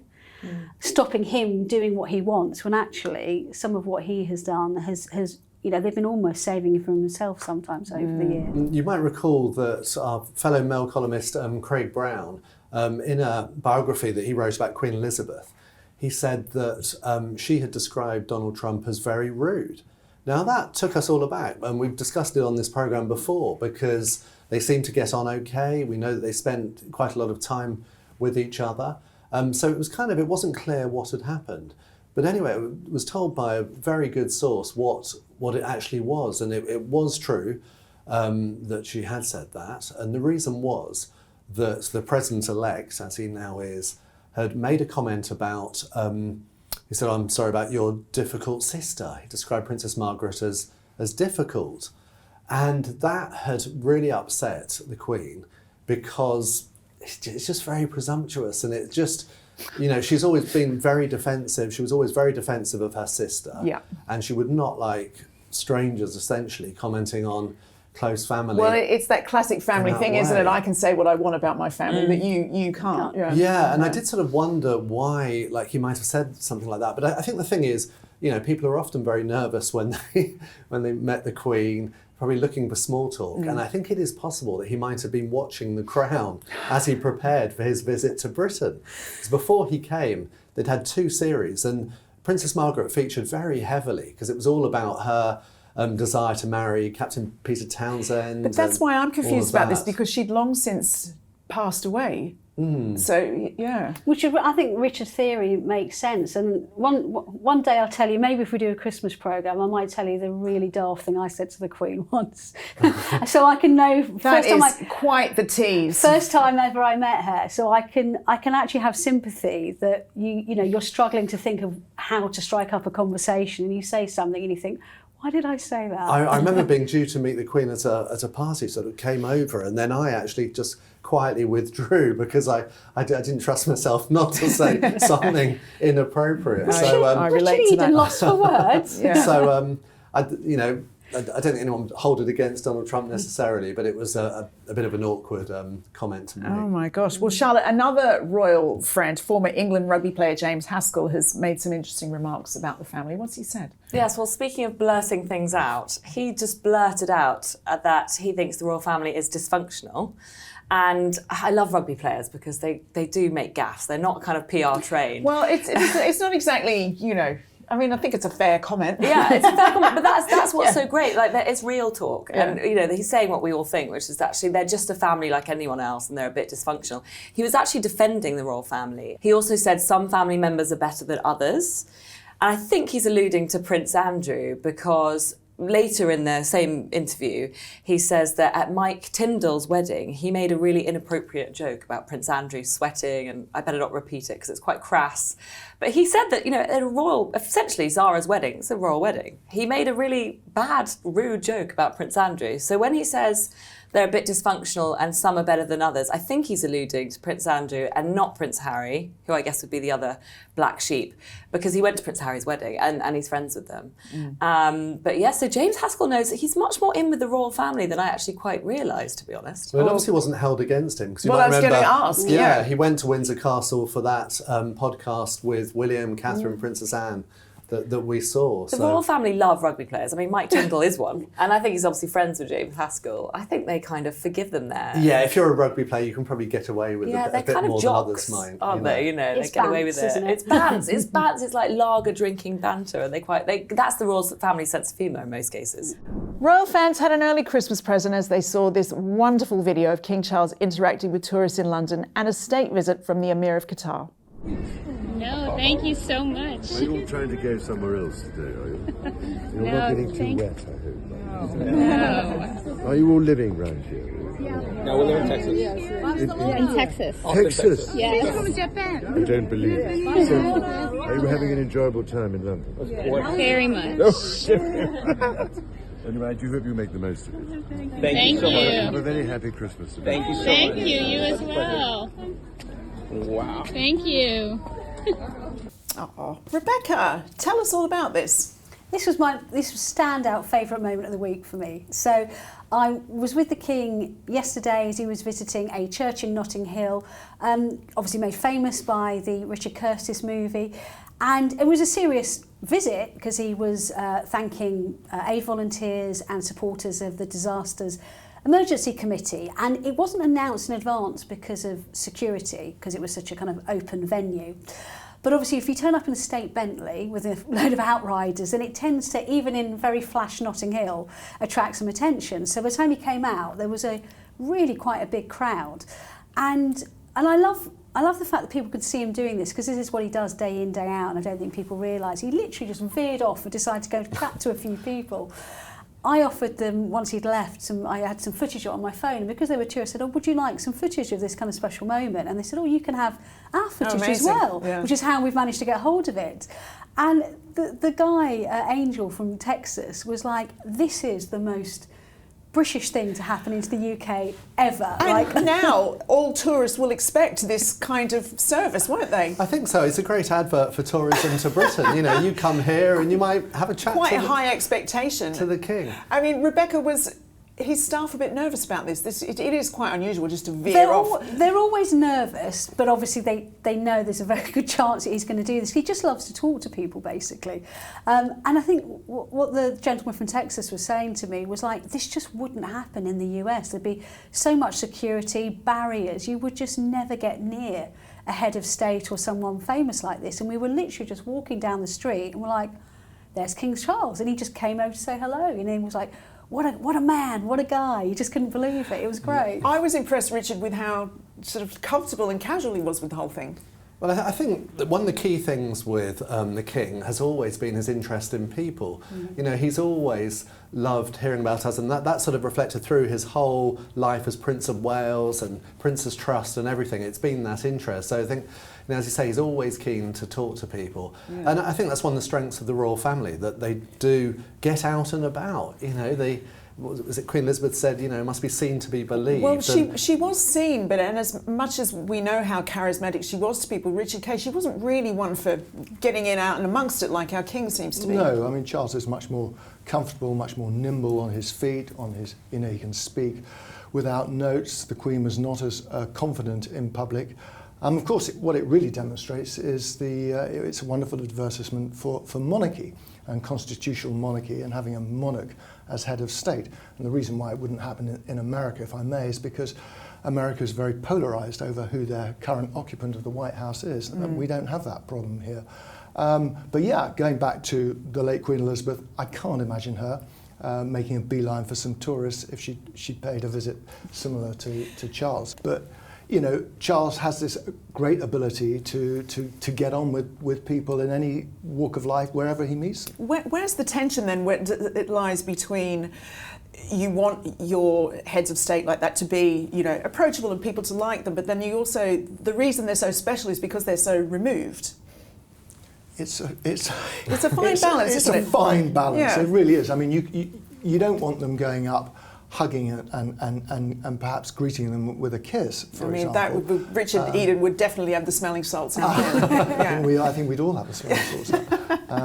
But on the other hand, a degree of spontaneity I think is fabulous for the image of the monarchy and for us as a country. And trust our Rebecca to be there on the spot to get that footage. I thought it was amazing. Now, that outing from the King came just after the ending of the state visit. How was that? Yeah, it was a fantastic day on Tuesday. Obviously, state visit for the Emir of Qatar, and it's everything that Britain does best. It's pomp, it's pageantry, it's greeting your visitors with a huge degree of honour, and you can see by the smile on the Emir's face how much he's a passionate Anglophile and he loves horses and the military, and we gave it to him in spades basically. Amazing. So there was great ceremony on Horse Guards, obviously a lot of interest because Catherine was back in the royal fray again, and I think we'll probably talk a bit more about that later. Indeed. And obviously went on to the state visit, the state banquet in the evening,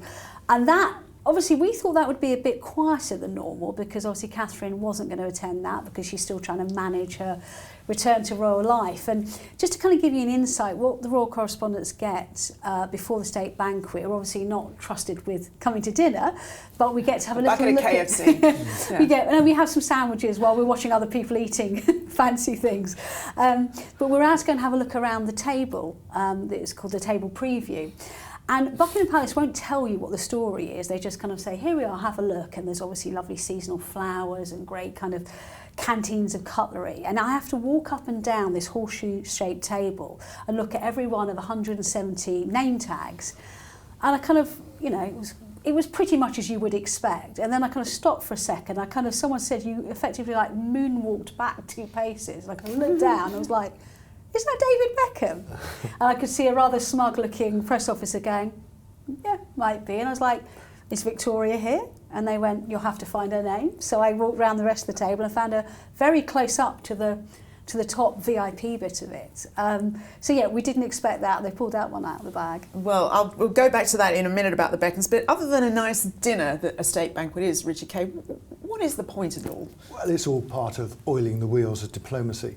And as Rebecca says, we do these things magnificently. I mean, the French put on a pretty good show as well, but there is something special about a state banquet at Buckingham Palace. Sadly, Buckingham Palace won't be having any for a few years because of the refurbishment that is going to go on, and we'll have to push them all down to Windsor Castle. What a shame that will be. What a drawback. But I remember one American president much preferred Windsor Castle. Yeah, it was President Reagan. He loved being at Windsor. But yeah, I think there's something about that whole majesty, this pomp and splendour, as Rebecca was saying, about what we can put on, and it really does impress visitors from overseas, which has to be good for selling Britain PLC. That week, we also had a fascinating discussion on a rare joint engagement between Princes William and Harry, and Richard Kay's thoughts on Harry claiming that his late mother would support his crusade against the media. No, this has happened for the last couple of years. It's the Diana Awards, which obviously is the one big national awards organisation in her name and in her memory, and they highlight really the best of the young people both in the UK and around the world, and it's a virtual online ceremony, and we have got the brothers both making very different offerings. William has written a letter which was released yesterday actually for those who have won awards, praising them and saying how proud his mother would have been of them and what they're trying to achieve. Prince Harry's recorded a video message which will be played later on today, and I think it was recorded in New York a couple of months ago when he met some of the Diana Award people. So 2 very different contributions in very different ways, when previously in years gone past we have seen them at these events together, but clearly that's not going to happen anytime soon. No, and Richard Kay, is it fair to say that when it comes to even the memory of their mother, they can't seem to agree on that anymore? Well, I think they can agree that the memory of their mother is very important to them both. What we're seeing, of course, is a tussle over that legacy. Both of them have claimed them for themselves, and in different ways.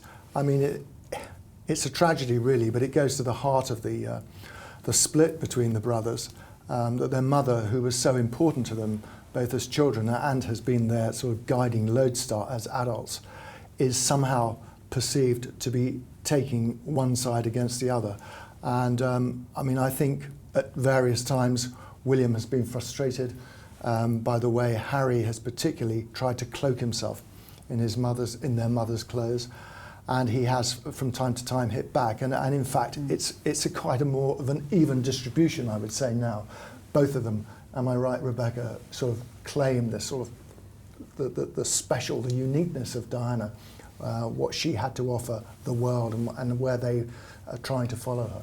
Yeah, and I think William finds a kind of conjecture about that as who kind of loves their mother and who protects her best. He gets quite frustrated and quite offended by it. And I should say that there was a moment recently in, I think it was a programme, wasn't it? I think the Mail on Sunday picked up on it a couple of weeks ago, that William actually referenced Harry in something to do with that was the homelessness. Yeah. Right, yes. So it was suggested it might have been even an olive branch. I don't think it might be stretching it a bit, but it was an acknowledgement at least that they have a shared experience with their mum. And I think that's quite a classy move because, you know, he doesn't want to airbrush his brother out of his life. You know, he's his brother, and he, you know, he might be frustrated with him. I'm sure he still loves him in his own way. And, you know, he would never want to suggest that, you know, Harry was a lesser part of Diana's life in any way. I'm just not sure he gets the same back. I mean, we'll return to the question of Diana in just a moment, but Richard Eden, who do you think finds it the more frustrating out of William and Harry, that every year they sort of like have to sort of like both find some way to have a joint involvement in this? It is awkward. I mean, you know, the Diana Awards that should be this annual celebration of her legacy has now become a yearly reminder of the differences between her sons. And last year I remember we had Harry sort of joining by video link from a ski resort where he was on some fancy holiday, and he ended up talking to like awards winners for hours, and you don't want it to be caught up in a sort of competition between the brothers. Well, it's kind of, it does tend to get framed that way though, doesn't it? Yeah, it's unfortunate. And I think it's not perhaps something that they relish anymore. Indeed. Well, Rebecca, Harry was on stage in New York last night, and it's safe to say, as per, his comments weren't without controversy. Yeah, I mean, I don't know if I'd say they're controversial, but they covered a lot in 25 minutes, that's for sure. Notably, the one thing he didn't mention was the royal family, which I thought was interesting. I mean, and I got the impression, I might be wrong, but I certainly got the impression the interviewer had been instructed not to ask about them either. Because as a journalist, that's the first thing, in a free interview, that's the first thing you would want to ask about. Surely the New York Times wouldn't be dictated to about the terms of their interview. I'm saying nothing. Yeah. But he covered everything from not wanting to come back to the UK. He said he was very happy bringing up his children in the US. Interestingly, he said he felt he could do things there with them that he couldn't do in the UK, and I'd love to know what they were, because William and Catherine live really normal lives. They do the school run every day, they take their kids to theme parks, to country fairs, to play dates at other friends' house. Maybe he was just thinking about surfing in the sunshine. Well, yes, that's true. It's one thing you can't do a lot of here. He also said that he just wants to focus on being the best husband and father, into response to questions about, you know, the speculation regarding their ongoing separate professional lives and whether that would ever spill out into their personal lives. I mean, a huge part of it was attacks on the media, particularly the British media, which is why I have to say I've never personally bought into this suggestion that he wants to return as a working royal, because I don't think he ever would, because he wouldn't want to have to deal with journalists like me again. And, you know, he can't hide his contempt for the British media. He accuses us of making up a lot of stories, but I would argue that I think the British media have got more right than wrong over the years, as his own book proved. So yeah, he had a lot to say. Also talked about his ongoing court cases as well, including the court case with the Home Office, and he was quite scathing about the British judicial system, which I thought was quite interesting, about the way it works, and you know, effectively kind of painted himself as someone who'd been victimised in having to bring this case in the first place, and the way that the case has been portrayed in the media generally. So there was quite a bit of feeling sorry for oneself. And Richard Kay, he did talk, didn't he, about how he feels that Diana would really be supportive of a lot of his actions of late. And you knew Diana. What do you make of that? Well, first of all, I'd use the word interview guardedly, because it wasn't really an interview. Harry was largely unchallenged by many of the sweeping statements he made about all sorts of things. But that was obviously a decision taken by the hosts of the event. On the issue of his mother, he really struck, it seemed to me, at the dichotomy that he has. He wants, on the one hand, to say that she would have championed his attacks on the media in particular because she had such a torrid time of it herself. Well, I would say this. I mean, she had a very ambivalent attitude towards the press. She would complain about stories when they were demonstrably wrong, as anyone should, and she extracted apologies from newspapers when they erred. She took legal action against photographers when they compromised her space. Again, no one has any issue with that. But this idea that she didn't have relationships with the media who were writing about her is pure and utter nonsense. And Harry knows that, because Diana made a point of getting to know many journalists, both in the tabloid press and the broadcast media and the broadsheet press. That was part of her modus operandi. Harry has not gone down that road at all. So to suggest that he's sort of doing his mother's work in taking on the media here is not true. It's interesting to think what it would have been like had Harry had the same attitude in courting some sections of the media. You know, he doesn't really, does he? No. Yeah. No. Well, there's always Omid Scobie, to be fair. Your best friend. But actually, there's an interesting point, Jo, because when they left the royal family, they very grandly, himself and Meghan, made a point of saying, we are never going to brief the media. We are not going to be like these people that we believe exist at the palace. Everything we're going to say is going to be on the record and open, attributable to a spokesman. And I would say that's exactly what they have not done.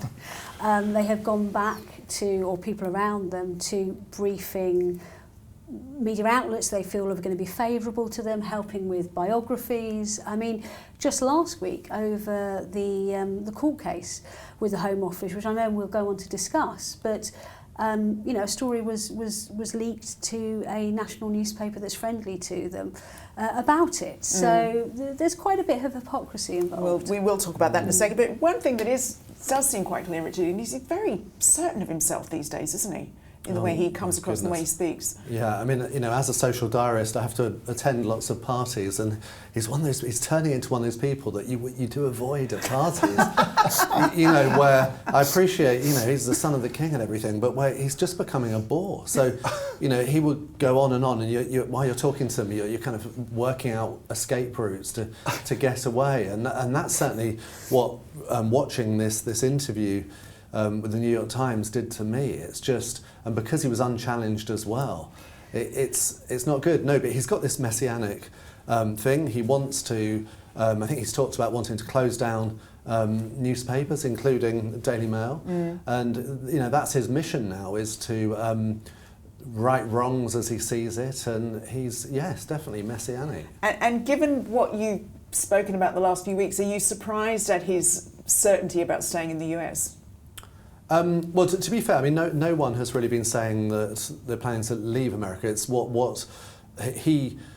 we know is that he wants to spend more time in Britain. There's causes and there's things he wants to do, and that's why he's so involved with this the Home Office case, because he feels that the security is a big issue.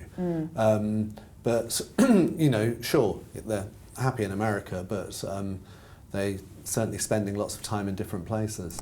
Prince William met incoming President Donald Trump in Paris as the pair marked the reopening of the Notre Dame Cathedral.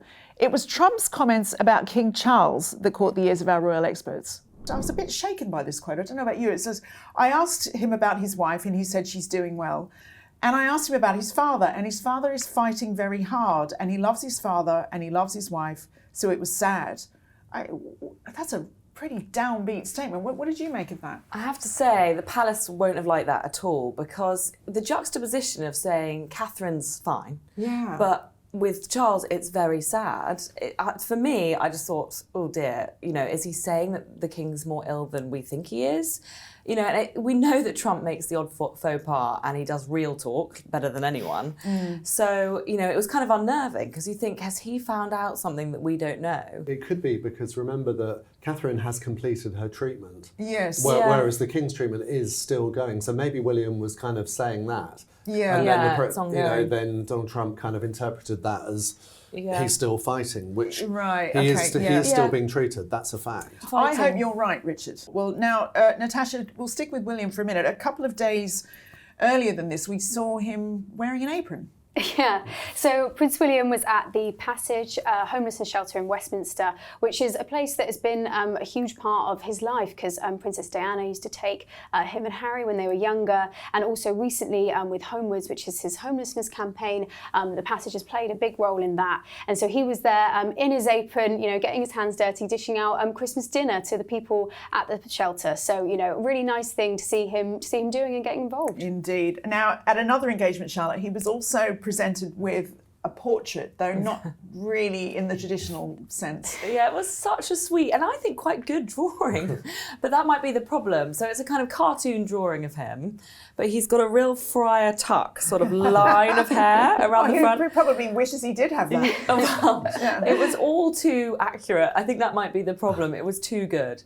So, I mean, William pulled a bit of a face. It was done by a 10-year-old. It was. Let's just stress that. And it was actually really cute. It was a really cute little drawing. So I'm not surprised that William tucked it into his pocket. I mean, I can imagine that being on his fridge somewhere, back at home. It was just unfortunate sort of reflection of his hair loss journey. But it was very good. It was very good. Now, it's interesting, isn't it? Do you think it's fair to say, Richard, they've been so prominent this week, it always feels like we're sort of like looking at this dress rehearsal of what it's going to be like when William and Catherine are king and queen. I really do feel like we've had a glimpse of the future this week because, yes, the centrepiece of the Royal Week has been Catherine's Together at Christmas, which has become a sort of annual event that all the royal family have loved to attend, apart from the king and queen who didn't attend it. But, that was the sort of centrepiece. And then we have had Prince William meeting the next president, and carrying out those engagements overseas. So it has felt like they've taken the lead, and that's, and let's say they've done it extremely well. So, it's a relief, and it shows how strong the royal family is for the next generation. So that's very encouraging. And I think it's true when you look back over, history, like Catherine's whole demeanour is just so much more confident and relaxed than it used to be, isn't it? She's a real queen in waiting, I think, and she's always had such amazing poise, great fashion sense, and she's just grown into the job so well. And as you say, this week just feels like a glimpse of the future, doesn't it? It's incredible. Harry and Meghan's new show about the sport of kings arrived on screens, and it was savaged by the critics.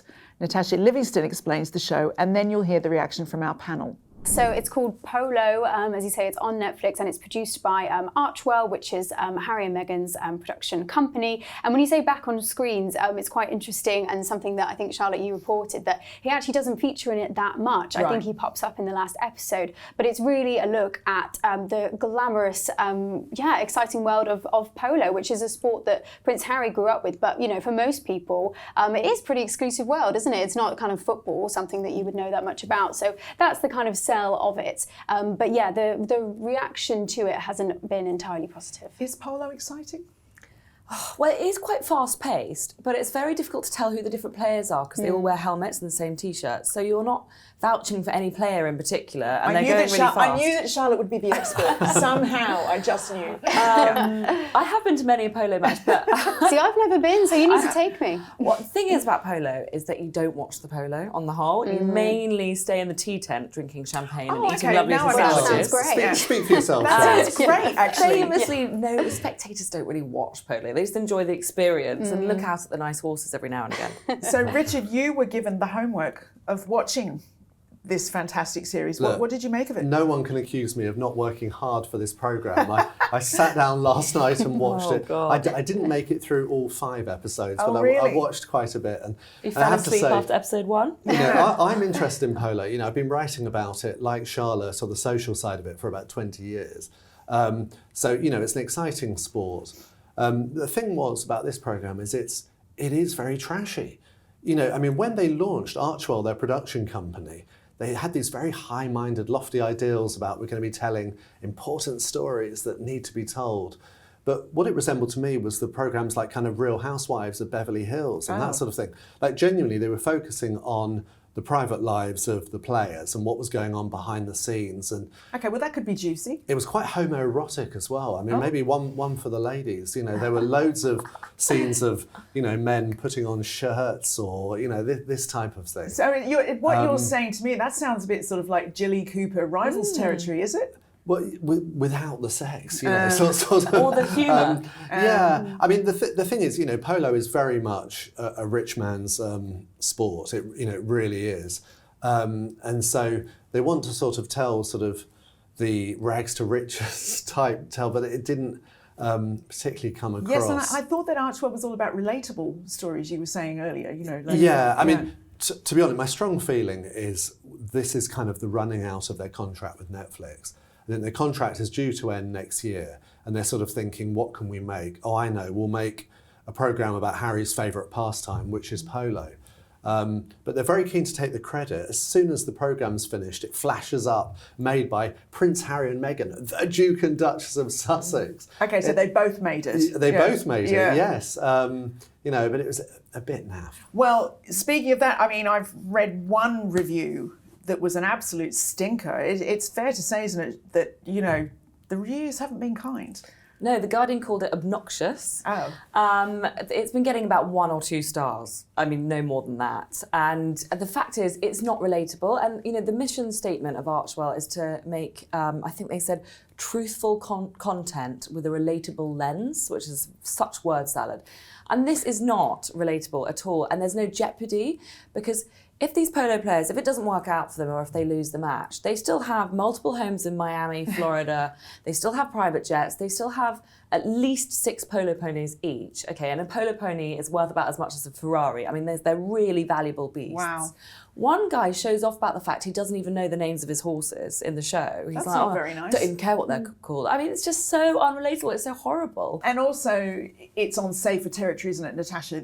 After the very famous Netflix documentary from a couple of years ago, there's not really any controversy, any mention of the royals, so that sort of delicate truce gets to hold. Yeah, clearly in, you know, this example and recent things they've done, they've stayed away from talking about the royal family, which, you know, in terms of potentially burning, you know, building bridges, and maybe also, obviously, you know, with the king's cancer, you know, if they are trying to, repair a relationship with the royal family, that seems to definitely be a good move. But in terms of generating interest and money, well, it's the currency. It was the Mm. currency of the original kind of Netflix interest, wasn't it? Yeah. Ironically, the polo community, which I know, have been slightly critical of it for saying they haven't done enough references to Prince Philip or King Charles, because they were huge advocates for the sport back in the day, and they did wonders for the sport, and they're very synonymous with the sport. So they were actually quite surprised that Harry didn't do a nice nod to his father, you know, a picture of him flashed up from his polo playing heyday. But of course he couldn't. He's kind of stuck between a rock and a hard place. And it's very American based, isn't it? Certainly from what I saw. So yeah, it wouldn't be that fitting, I suppose. So he's in a place where it's dangerous to even say something nice about his dad on the telly. Is that where we are? That's what it's come to this, yeah. Okay. Well, Richard, moving on, you wrote a piece that did seem to stir up a lot of debate online last week about Meghan's solo red carpet appearances.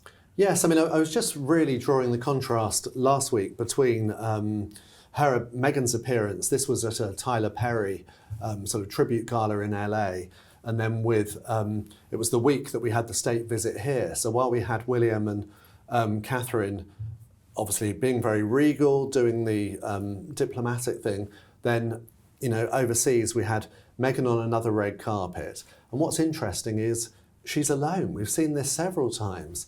And personally, I think it's a terrible look. You know, you just don't really get that with the royal family, that, you know, when they attend this sort of event, it's to meet people in a lineup afterwards, not just to be another celebrity, you know, walking along a red carpet. But it's part of this new strategy, and it definitely is a strategy by Harry and Meghan, is to do things separately. But we don't not see William and Catherine or Charles and Camilla doing things separately.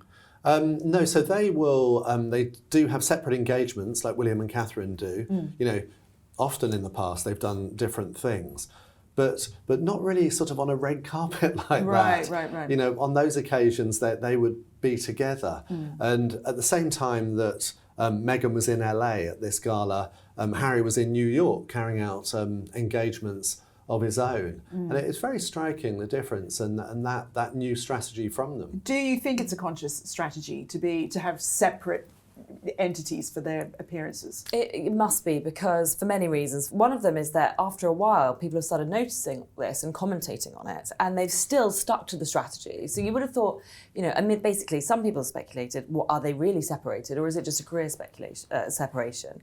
And if I was their PR, I'd say, well, do something together to prove the naysayers wrong. But they haven't. They've carried on letting that narrative run, which I think is quite surprising. And the other reason is because behind the scenes, I'm hearing that Harry's been taking advice about how to become more popular.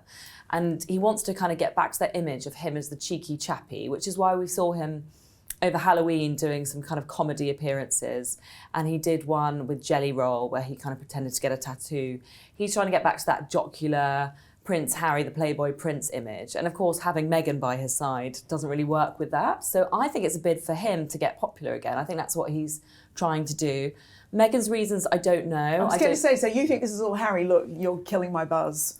I need to get on with it. You know what I mean? What's Meghan's strategy? I think partly, but I think Meghan, meanwhile, wants to present herself in the new year as the face of this cookery show, as like a sort of Martha Stewart Mark II, as a sort of very sensible cookery, queen. So I suppose they're aiming for different images. I don't know whether, he said to Meghan, "You're cramping my style," but they're aiming for different reputational strategies, so they're doing it separately. Isn't it interesting how Harry's programme about polo actually is made by Meghan as well, and that's made very clear on the credits.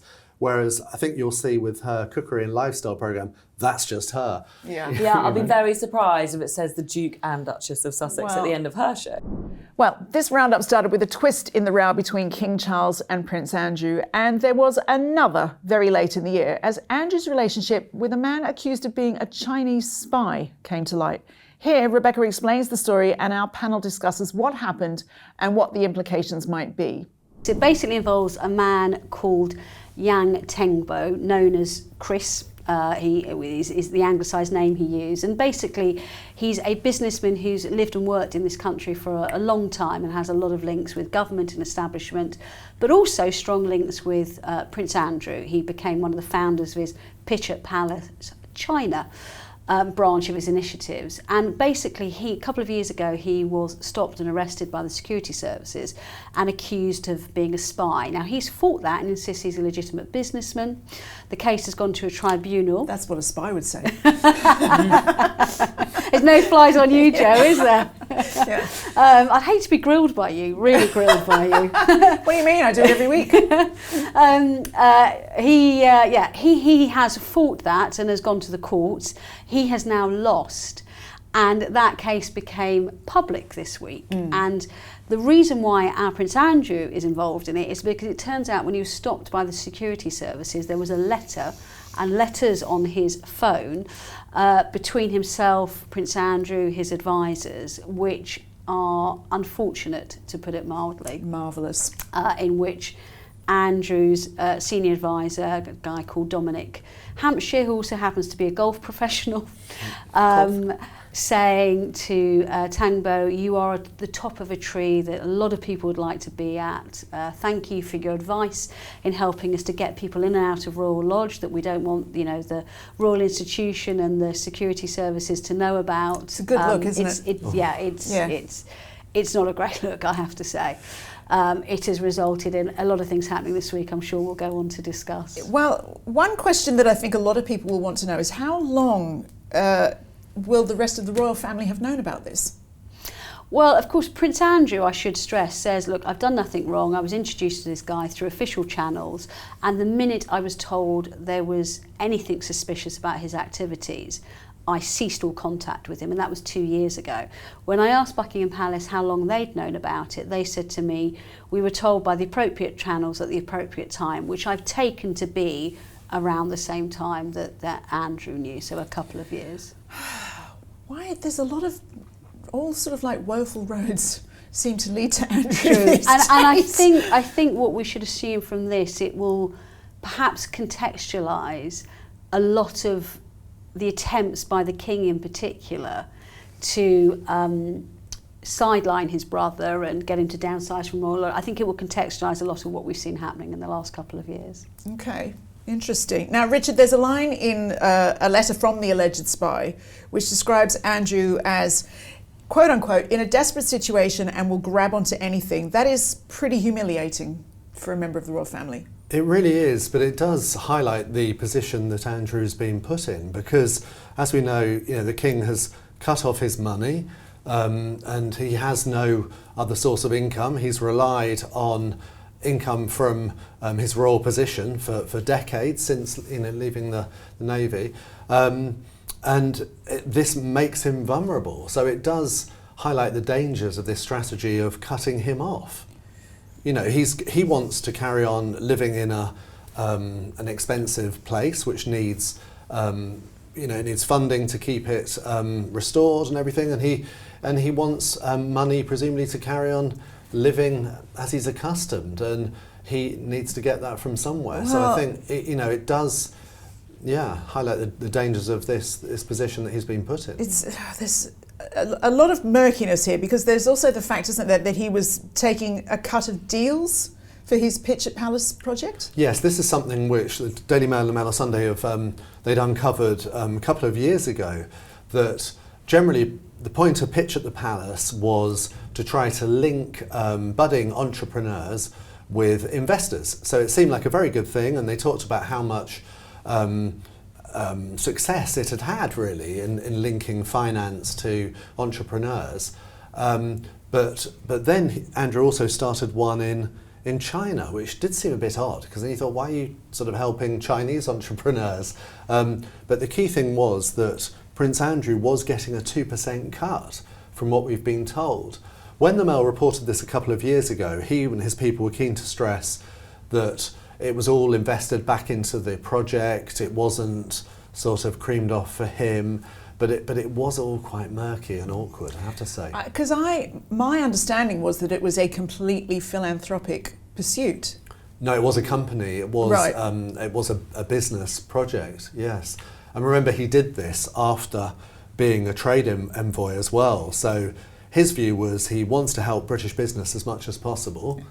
But he was getting and I should cut. get paid for that. Yeah. But I think you're right, Jo, is that a lot of people thought this was very altruistic. That was my perception. Yeah. And I think, rightly or wrongly, that you're right. That's what people thought it was, that it was philanthropic. And of course, let us not forget, this is what he started up after he had been downgraded as a trade ambassador, as a way to continue in a forward-facing public role as a working royal, and to also, I suppose, save his reputation after everything that happened before. And so ironically, X amount of years later, it's dragging him down again. We're always talking about saving Andrew's reputation, aren't we? Always. But let's sort of like pivot to a bit of fairness, Charlotte, is that Andrew hasn't spoken, but his supporters might say that he wasn't the only senior establishment figure to have time with this alleged spy.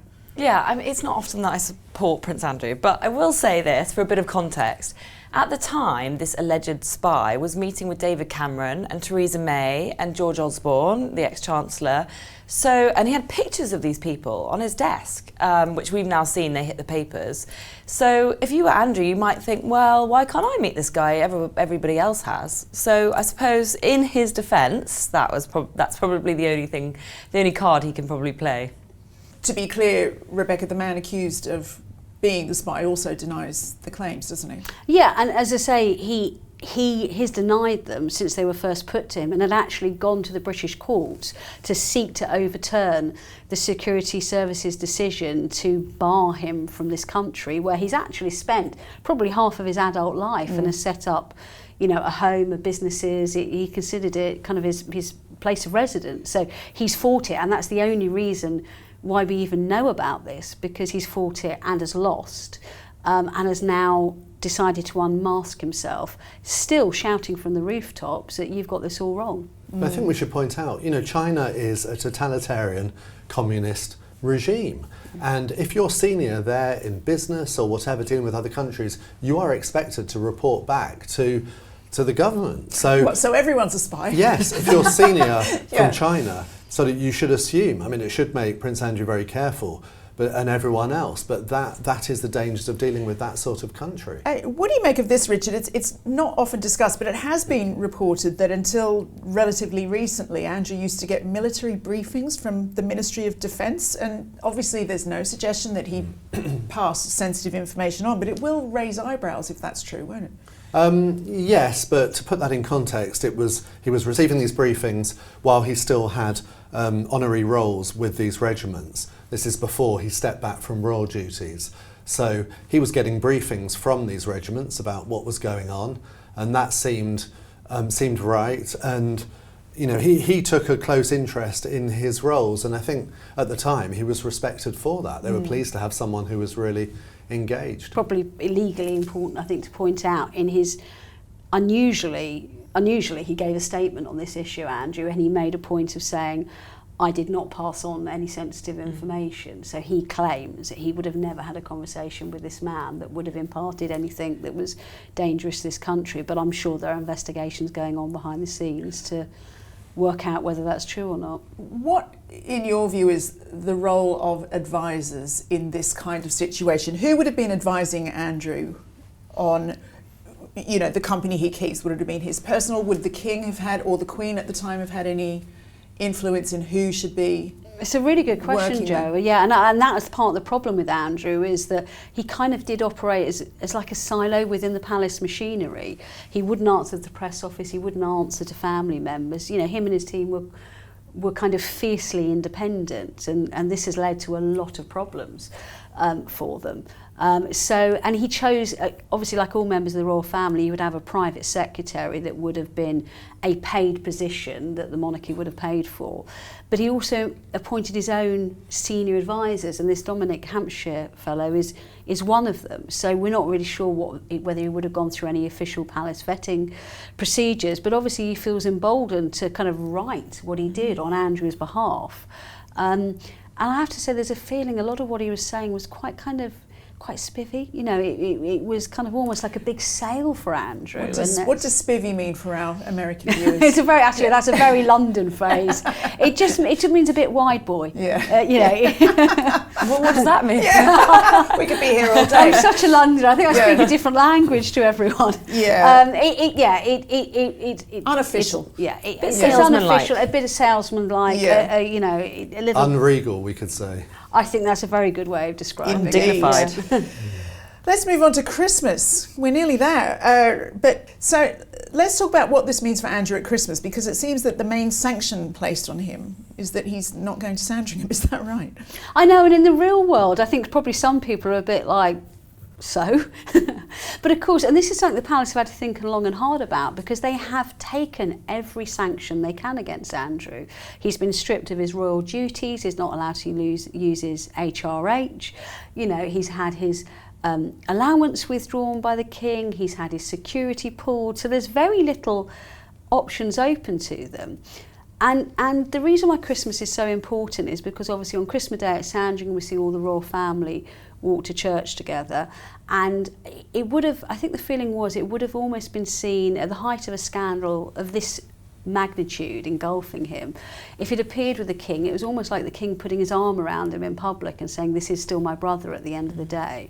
And I think... Which people would have understood, arguably? Yes and no. I think it's not a good look for them. And I think even Andrew realised fairly quickly that was probably not a good idea. And, you know, I broke on the mail that he decided not to go. And then there was still the issue over the Christmas lunch today at Buckingham Palace, which is the pre-Christmas lunch they hold for around about 70 senior members and more junior members of the family to all get together. The people who don't make the cut to Sandringham, basically, because there's not enough room to squeeze them all in, and they have their own family commitments. And Andrew's dug his heels in a lot more over that, because his attitude was, this is my family and I should be entitled to see them at Christmas. And there is, I think, quite a degree of sympathy for that. But again, I think the feeling from the palace was, this is Buckingham Palace's monarchy HQ. And seeing Andrew again drive through the front gate, yeah.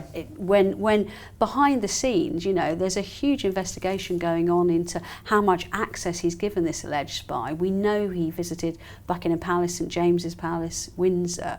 You know, there's a huge investigation going on, and it just, again, was not the right optics. And so do you have any information on who is at that Christmas lunch today? Well, I can tell you now that William and Catherine, the children, aren't there. I should stress that is nothing to do with what's been happening this week. But the kids broke up from school quite early last week, and they just already made a decision as a family to go to Norfolk, and obviously, which is their kind of second home, and they're not going to travel back for it. But they will be at church on Christmas Day, and they'll see the family over Christmas. But apart from that, you do have kind of, you know, all of the junior royals, and it's a real jolly affair from what I hear. It's kind of Norfolk turkey, all the trimmings, crackers, bit of music, bit of entertainment. So a fun event for everyone. And to add to that, I think it's really important to note that while we've been recording the programme, we've seen the arrivals at Buckingham Palace, and amongst them are Princess Beatrice and Princess Eugenie with their husbands and their children. And I think the reason why that's important is the King, we know, is very fond of his nieces and has always been very keen to wrap his arms around them despite everything that's been going on with their father over recent years. So even though Andrew and Sarah aren't there today, I think it's very important that they are and they're included in the wider family gathering, even though the parents aren't there, and of course none of them will be there on Christmas Day at Sandringham. Now, Richard, with this, you know, the what I'll call the Andrew strategy around Christmas at Sandringham, you've written that in your column this week that you think that this situation seems to be the wrong way around. What do you mean by that? Yes, I've written for a piece on Mail Plus, and I'm just making the point that you know, not allowing Andrew to spend Christmas with the royal family, because remember that he wouldn't need to appear, wouldn't need to go to church on Christmas Day. He could still stay there. Sandringham's a private estate and he wouldn't be seen. But he's been seen as such an embarrassment that he can't you know, go anywhere near the royal family. But at the same time, he does still have some important roles. You know, he is still a Councillor of State, like Prince Harry. And what that means is they are 2 of 7 people who officially, they're legally entitled to stand in for the King if the King can't carry out his duties. Now, obviously we know they're not going to use them in a hurry, but having that legal role is extraordinary. And also remember, they are still in the line of succession. Prince Harry in 5th place, Prince Andrew in 8th. So, you know, on the one hand, he's such an embarrassment, he can't be seen anywhere near the royal family. On the other hand, he could be king. You know, so in my view, they should be removed from the line of succession, and they should certainly straight away be removed as Councillor of State. That's something the King can do with a memo to Parliament tomorrow. But you'd still give him a turkey dinner? Yeah. At Sandringham? Yeah, I think so, because you can love someone as your brother, but think, oh, you know, I'm annoyed with you or whatever, but Christmas is a time for family. And you can separate the two things, you know, one's work. It's very complicated, isn't one's it? family. Families. It's families. What can you do? Well, Harry and Meghan's Christmas card got royal fans chattering on social media, generating a few conspiracy theories. Our experts take a look. So Meghan and Harry released from California their Christmas card, their holiday card, and it had lovely scenes from their year, including their royal tour, their semi-royal tour to Colombia. It's not a royal tour. They're not a royal tour. Semi-royal tour. Was it a pseudo-royal tour? Yeah. And lovely scenes of their good work, but also a scene of them greeting their kids outside, presumably in California. Harry's kneeling down with his arms outstretched, and Meghan's got her arm outstretched. And the conspiracy theories were noticing that her arm seemed extremely long, but I have to say I don't agree with that one. Her arm just seemed normal to me. The dog is in the background, a black Labrador. The dog appears to only have 3 legs, so people were wondering whether that... 3-legged dogs do exist. Well, yeah, I don't know if actually has 3 legs, but of course it's a bit, you know, like the Kate time. People are desperate to see whether photoshopping has gone on. I actually have to say, and I love a conspiracy, so I'm very disappointed to reveal this, I don't think that she attached her own arm on or removed one of the dog's legs. I think it is a real photo, I have to say. Okay, Richard, some people have suggested that the picture of Harry with his arms outstretched was staged to look like a famous one of him and his mother. Yes, what do you make of that? Well, it certainly looks like a stage picture, because why else would someone be taking photos of some sort of reunion between parents and children? I don't know if it was after they returned from one of their trips or something. I don't know. I think, you know, that age, you know, just sort of like kids running around. Come over here. No, you know, the point is they're in their garden. Who was taking pictures of them meeting their kids in the garden? Yeah, it's definitely staged, but also, yes, there were it evoked clear memory, it certainly did for me, of that beautiful images of Princess Diana greeting her sons. It was taken in Canada back in, I think it was 1991, where I think the boys were joining their parents for the tour in Canada.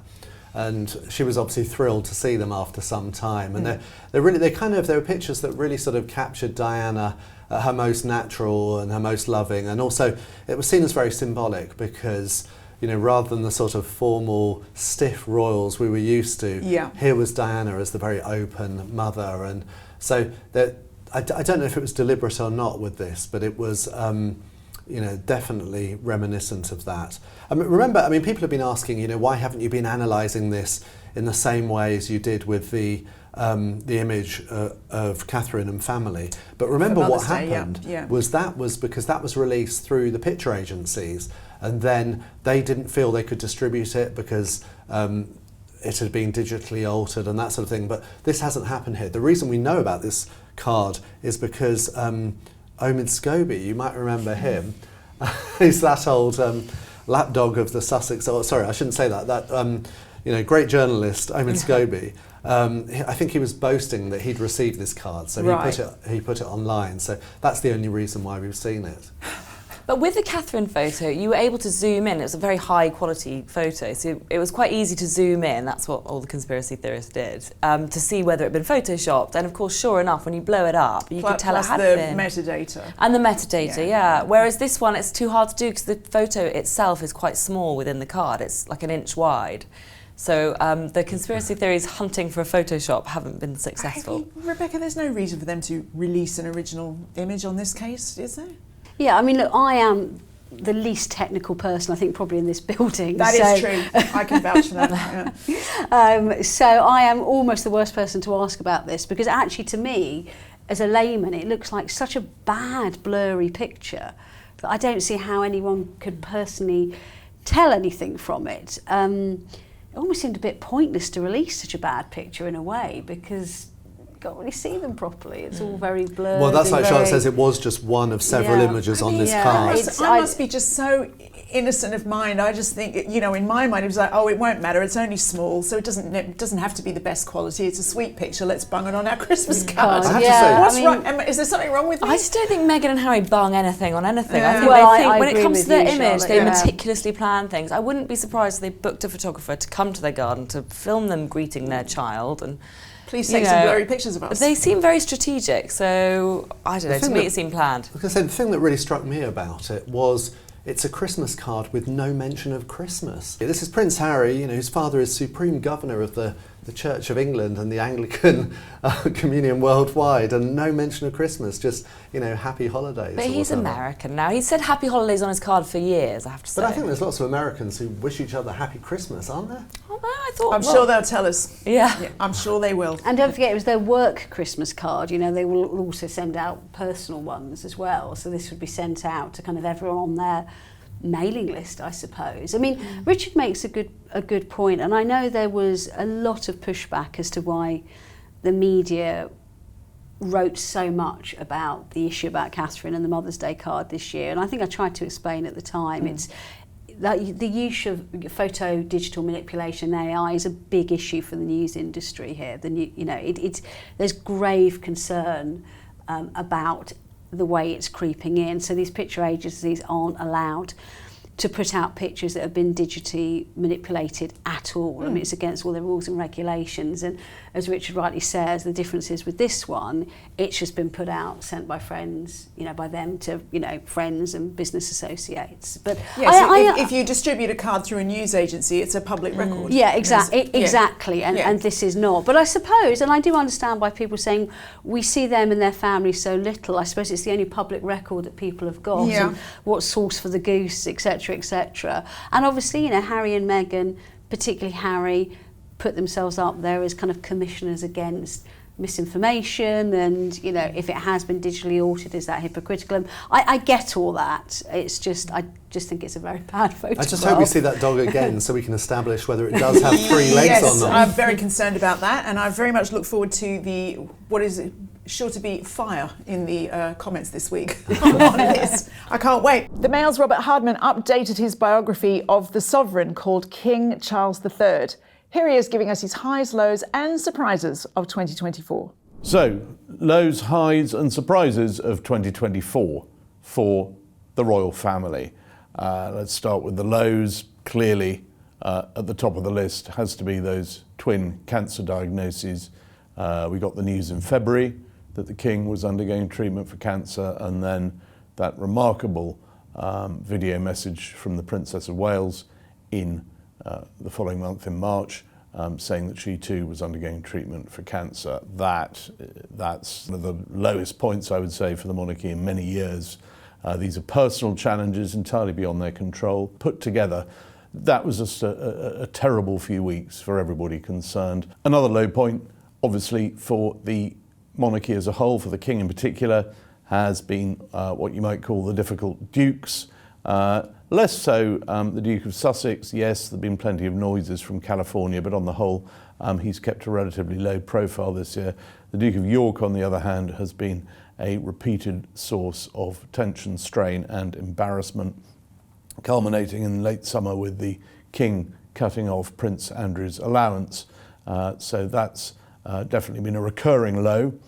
And low point number 3, well, I would say it was the news that came through towards the end of June that the Princess Royal had been suddenly admitted to hospital, having been knocked, kicked, we're not quite sure, unconscious by a horse at her Gloucestershire home, Gatcombe Park. She had very severe concussion. To this day, she can't really remember what happened. But given what a stalwart, what a trooper she has been all through this year, how she, along with Queen Camilla and the Prince of Wales, you know, they've been the sort of backbone of the royal family, while the King and the Princess of Wales have been ill. I think the prospect of having the Princess Royal out of action for a long time was a very bleak one indeed. In typical fashion, she was back in action a fortnight later, needless to say, at an equestrian event, but that really was a worrying moment. So I would say those are my 3 lows of the year. Let's turn to the highs. And yes, amid all the doom and gloom, there's been plenty of upbeat, often heartwarming moments. I think number 1 was the response, just the overwhelming public response to the illnesses of both the King and the Princess.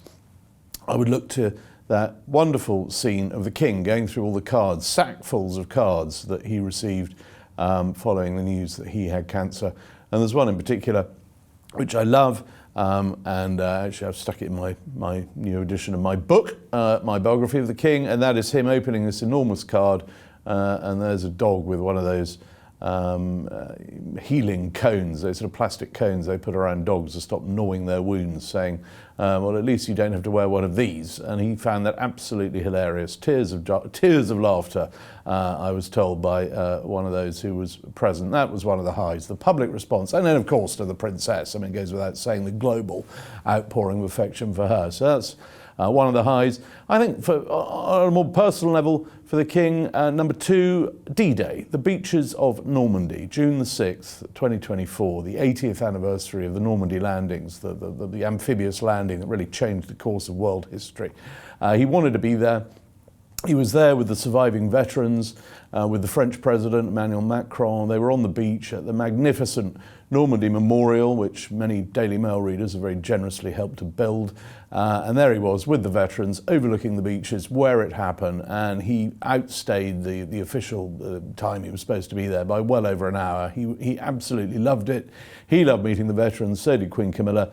The veterans loved meeting them. It was just a very happy day. It was like a reset moment for the monarchy, I think. And another high point, number 3, I would say, be the King's tour down under.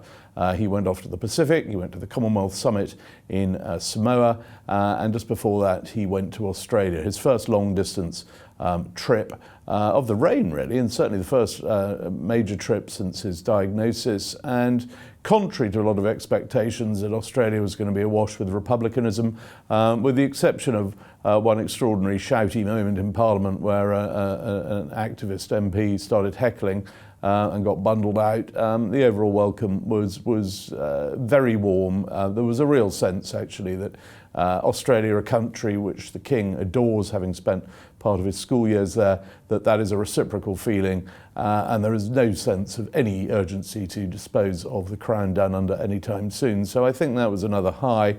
So let's turn to the surprises of 2024. There are always a few. There certainly have been this year.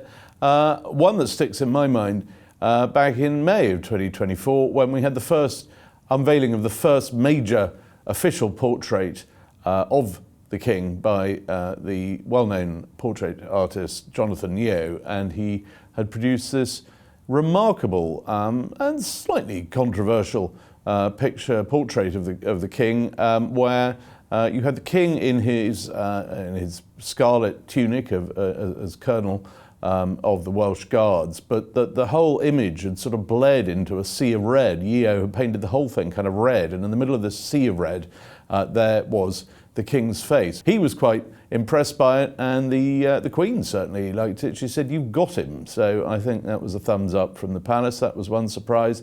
Another one was the fact that the king, through this difficult year, has been falling back on the writings of a fairly obscure Russian Orthodox monk called St. Silouan. I found this out while I was writing the biography, that that there is a well-thumbed copy of the sayings of St. Silouan in the king's little private chapel at Highgrove. St. Silouan is not the happiest of souls. One of his watchwords was, "Keep your mind in hell and do not despair." So that's what's been keeping up the royal spirits this year. Thank you, St. Silouan. Another surprise, I think, was the rapport, the obvious rapport between President-elect Donald Trump and the royal family. We saw that in Paris towards the end of the year, when both President-elect Trump and the Prince of Wales both went to mark the reopening of the Cathedral of Notre Dame after the fire. And the President-elect took it as an opportunity to drop round to the British Embassy to have a chat with Prince William. And I think at a time when everyone in Britain is rather fearful of the pretty cool relationship between the new British government of Sir Keir Starmer and the incoming administration in Washington, here were signs of a transatlantic alliance that has rather deeper roots and rather more promise. So I think that was a pleasant surprise. Another surprise, who would have thought the Duke of York would be hanging out with a Chinese spy? I think it's safe to say that took everybody a little by surprise. And well, there's been several others, but let's close on a happy one. I discovered the King has appointed an official cocktail maker at state banquets. These days at state banquets, he's shaved off one of the courses to make them quicker, but the guests now get a special state visit themed cocktail in the colours of the visitor's flag. So a new strand to the palace hospitality machine. So a year of ups, downs, surprises as ever. Who knows what 2025 will bring. In our special Q&A show last week, we had part 1 of our montage of the best royal pictures of the year. Well, here's part 2, and once again, there really are some great ones in there.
What a year. We look forward to bringing you all the latest royal news in 2025 every Thursday on Palace Confidential. Thanks so much to all the contributors featured today and of course to you for watching. Bye for now.